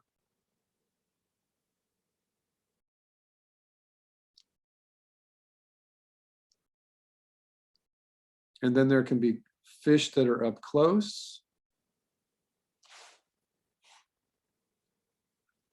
That kind of deal. All right, so this is going to have the detail. There's going to be all kinds of pebbles and stones right here. So once again, we've done exterior, underwater. We've already done the interior, right? We've already done an interior shot, but we can do one again.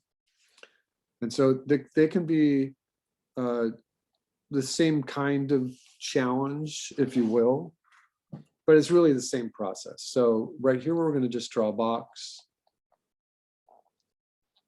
And this is just going to be my room. My 180 is back here. I'm going to draw I'm going to draw it this way. I'm going to draw a grand piano. That's this way. I'm going to draw a stand-up bass. That's right here. I'm going to draw a drum set. That's right here. I'm going to draw a singer who's right here. And one of the reasons why I chose this is because if you go on YouTube, I have a channel bookmarked called Scott Bradley, and his channel is called Postmodern Jukebox. And now I'm not seeing it. I got something really weird. I haven't seen any of this animated stuff in here. And so most of the stuff that he does are these ensembles, and the camera doesn't move. And there's a bunch of stuff I haven't seen before in here. So let me find the one I was actually looking for. Oh yeah, he's got all kinds of weird stuff in here. All right, let me just no, search it.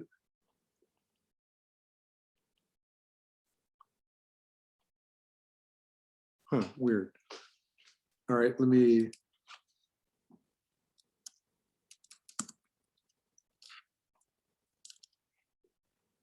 All right, so this is like one of my favorites.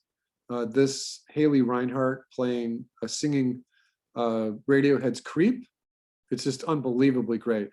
It has 93 million views. This one here, All About That Bass, has 74 million views, but look at how it's set up. The singers are all front. Scott has hidden himself with the piano, but you can see all the other players. You can see Casey Abrams sitting down when he's not playing the bass. The drummer is visible. Our two horn players are visible. So Scott Bradley's paying very much attention to all the composition in all of these shots. Here's Puddle's Pity Party and Haley Reinhart again doing Mad World. This has 19 million views. Okay, so that's kind of what I'm looking at here, is that you've got a piano player, a singer, the bass player, and a drum player. And over here, I'm just going to draw a G for guitar. All right, so good enough. What I'm going to do is I'm going to draw my horizon. I'm going to draw a room that has a vanishing point in the middle, just a simple 1-point perspective.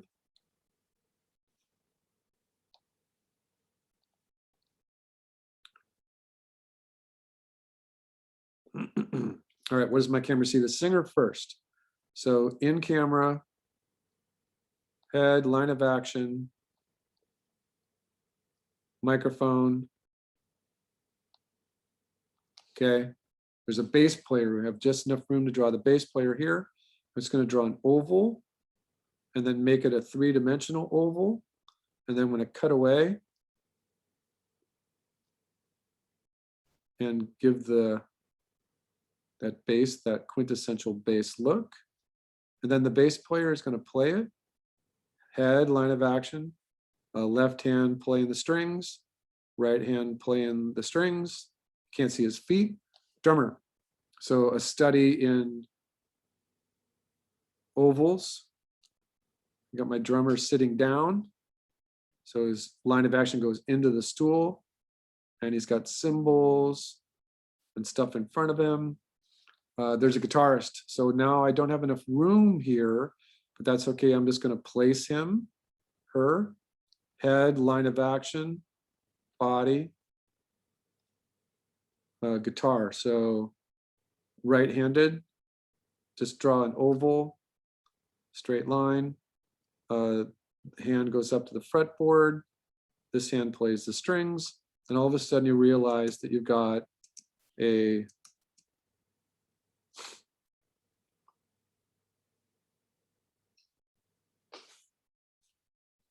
bigger stage than you started with in your thumbnail, which is fine. All right, then you've got the piano.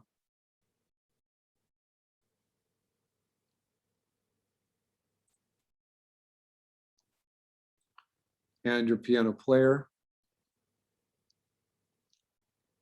All right, maybe there's a window. Maybe you have to fix this wall. This looks a little too constrained, but that's okay. All right, does everyone get the idea here? Maybe there's a rug they're sitting on. And all of a sudden I've got a bunch of dead space right here, but that's the same idea of creating this space out of a very simple thumbnail right here.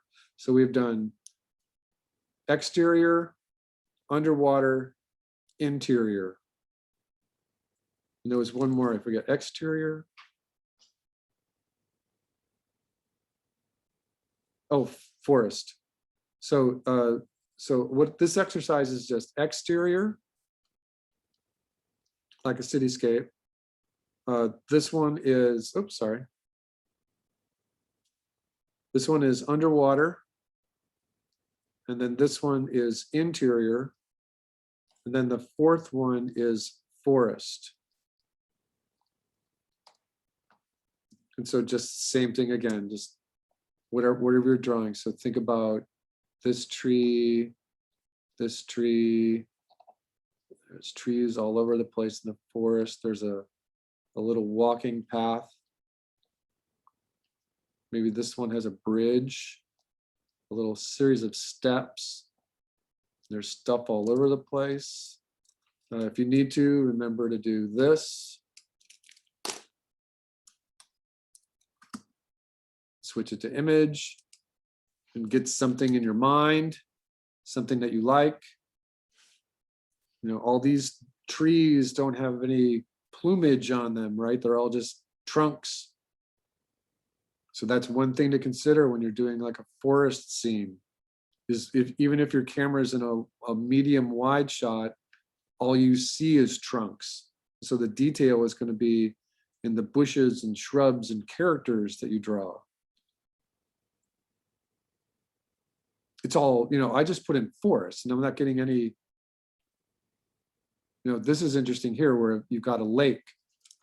So here you could say that's the trees that's in my mid-ground shot, but maybe there is a lake back here. And then maybe there is another part of the forest that we don't see over here. So there's smaller trees back here. So from our thumbnail, we generate the horizon. I'm going to turn this a little lighter just because of the organic nature of the forest floor. It's not always flat. So we can play out. Let's draw in the little pathway first. Our camera's here. That's just a little walking path. All right, and then the steps go up. Draw the angle of the steps. And the path goes to the horizon. All right, so then this could be a good place. I'm drawing this tree right here. It's to just draw like a typical maple tree.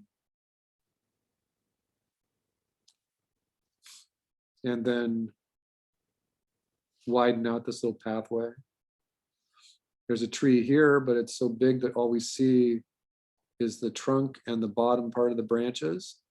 And then this one's the same thing, trunk, bottom part of the branches.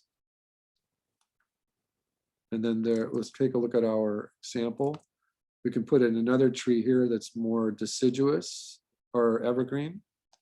And then from this point, we can say, now we can see our lake. And maybe there's other trees here that are obliterating that view. And then a shoreline. And then the tall trees.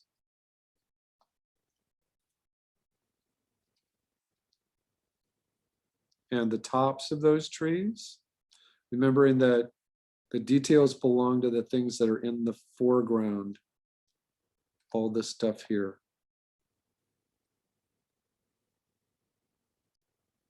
All right, this is rocks and ferns and stuff. Here, there's a tree that we can't see. It's just over in the upper right. Here, there's a bush. And then there's just more dense forest right here. All right, so let's go in on this just a little bit. So this is my steps going up to the other part of the trail. All right, so once again, so this is forest. A really great exercise in putting together 4 distinct shots. Exterior cityscape, which you might want to use for your establishing shot, or underwater, if any, I don't think anyone's doing underwater. Interior and forest. In 3D modeling, if that is something that you're thinking of doing, then you want to be an environmental modelist. This set of exercises comes right from that discipline.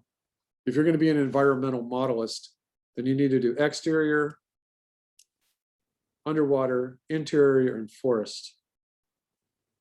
And you don't have to model everything. You can copy and paste things, but this is just, and again, this is a really nice exercise in, and I did this just in 25 minutes or so, of just taking a very simple top view of the map of exterior, underwater, interior forest, and creating just my storyboard thumbnails out of it. And remember too that I treated this, a page here as a storyboard, but if I hit Shift M, you know, this is a full shot. In Toon Boom, this is 1920 by 1080. This is 4K, but I'm treating it like a thumbnail because then I get my 16 by 9 framing in there. So this is a really good exercise to continue. So let me just put one more drawing here. So this is just a more detailed set. So many of you have characters to finish, and that includes the characterization.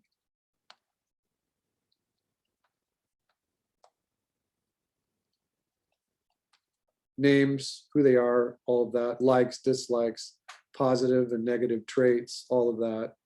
The size comparison. That's all a big part of the class. This drawing of the characters, there should be 4. And that doesn't matter. If you're doing, when you're doing your story, you might only have 2 or even 1. All right, then you need the story. Remember, these are all just verbs. This is not a traditional Hollywood story. And I'm just repeating this because not everyone has these. Not everyone has credit for this yet. All right, then you need your maps, which I just did 4 examples of.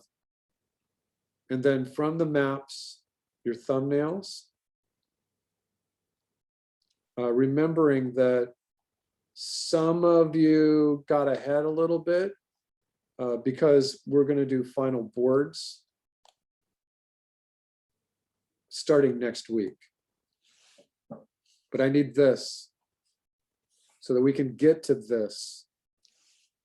And remember that when you're going from this into this is what I was just lecturing about acting and being generous.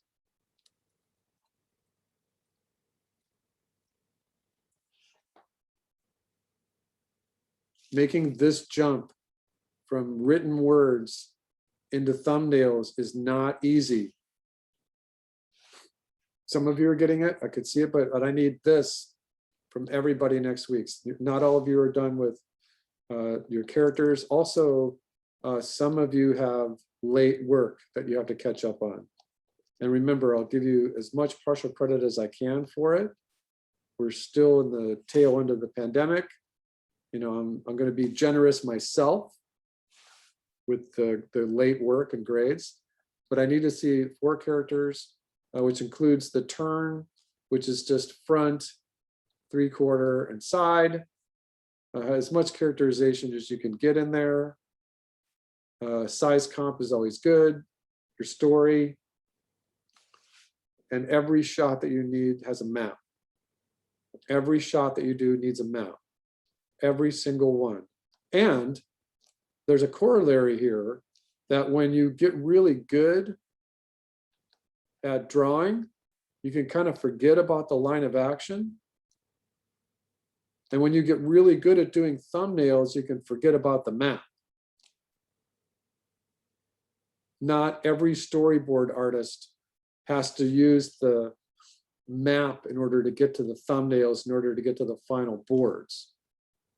In fact, most of the people who are professional storyboards only do this if they need to figure something out. So it's all there though. The line of action is there and the map is in their head. When she's drawing that first pass at the storyboard, she is definitely thinking about her environment. That map is in her head. She might be drawing it, might not be there invisible, might not be for anybody to look at, but it is there. And then thumbnails, those are small. So we need to see thumbnails, and some of you are already doing your final boards. I would like for some of you who already have this board, and I think there's 2 or 3 of you, please go back and make sure that you're doing some thumbnails for me so that I can see that you're understanding the process of how to do thumbs. All right, you got this?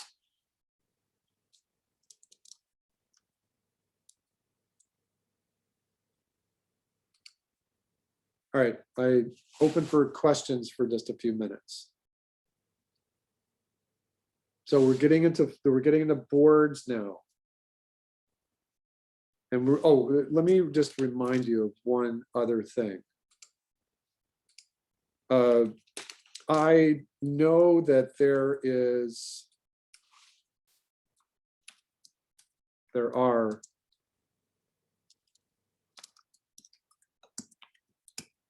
a bunch of 16:9 storyboard templates out there. And remember this, I reiterate, I talked about this last week, but I don't like any of these. You know, this one is close. There's room on the bottom, but I don't like any of these. I don't like any of these. This one is from the flyinganimator.com and it's used a lot. It's a little small, but that's okay. Ideally, if you were drawing thumbnails or if you were drawing boards, that this is the way your boards would be set up. I would say, take the rectangle that is 16:9, shift select it so that it's small. Now, the thing that I wanted to, oops, that's not what I wanted. So the thing here is that this is supposed to be, oh yeah, that's weird. I just did in-betweens. So this is actually 4 inches by 2 1/4, right? Remember we discussed this? These are full boards. These are full board sizes here. And if I was doing this, I would say, copy this and paste it, and then give yourself room. If this was a 8.5 by 11 piece of paper, I would only use 4 of them. And so that way you can draw through.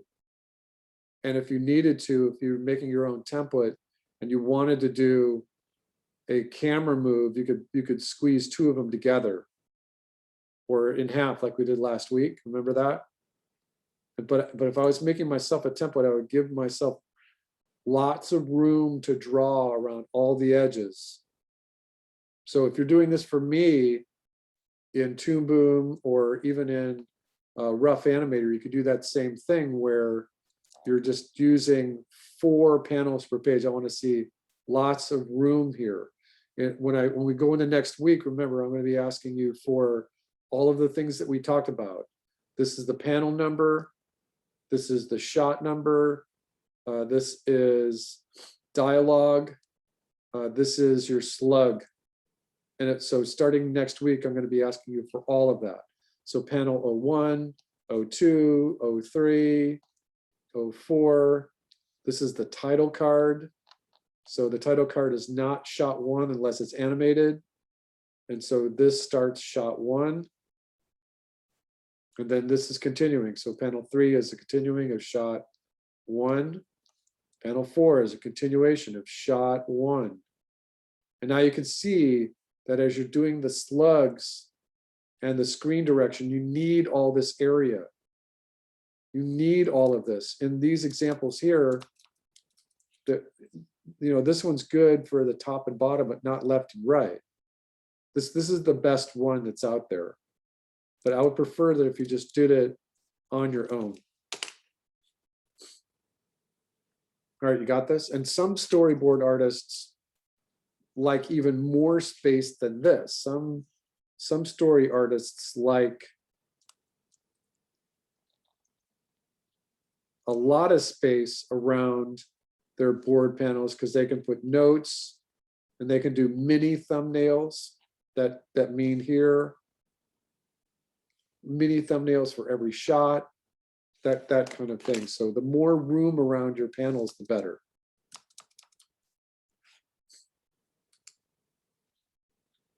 All right, questions? Everyone's got something a little different to do for next week. And so I'm going to put in their thumbs 2 for our assignment, but everyone's doing something just a little different. Like I said, if you already have your boards under control and you're going at it because you're intuitive and you just understand it, then go back and make sure you have your thumbnails. It's all part of that process. Thumbnails are actually really important.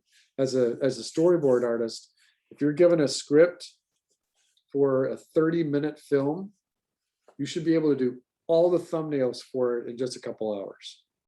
And that might be 200 to 300 story frames. But you should be able to do all of that in just a couple hours because you're drawing fast and just gesturally. Just gesturally.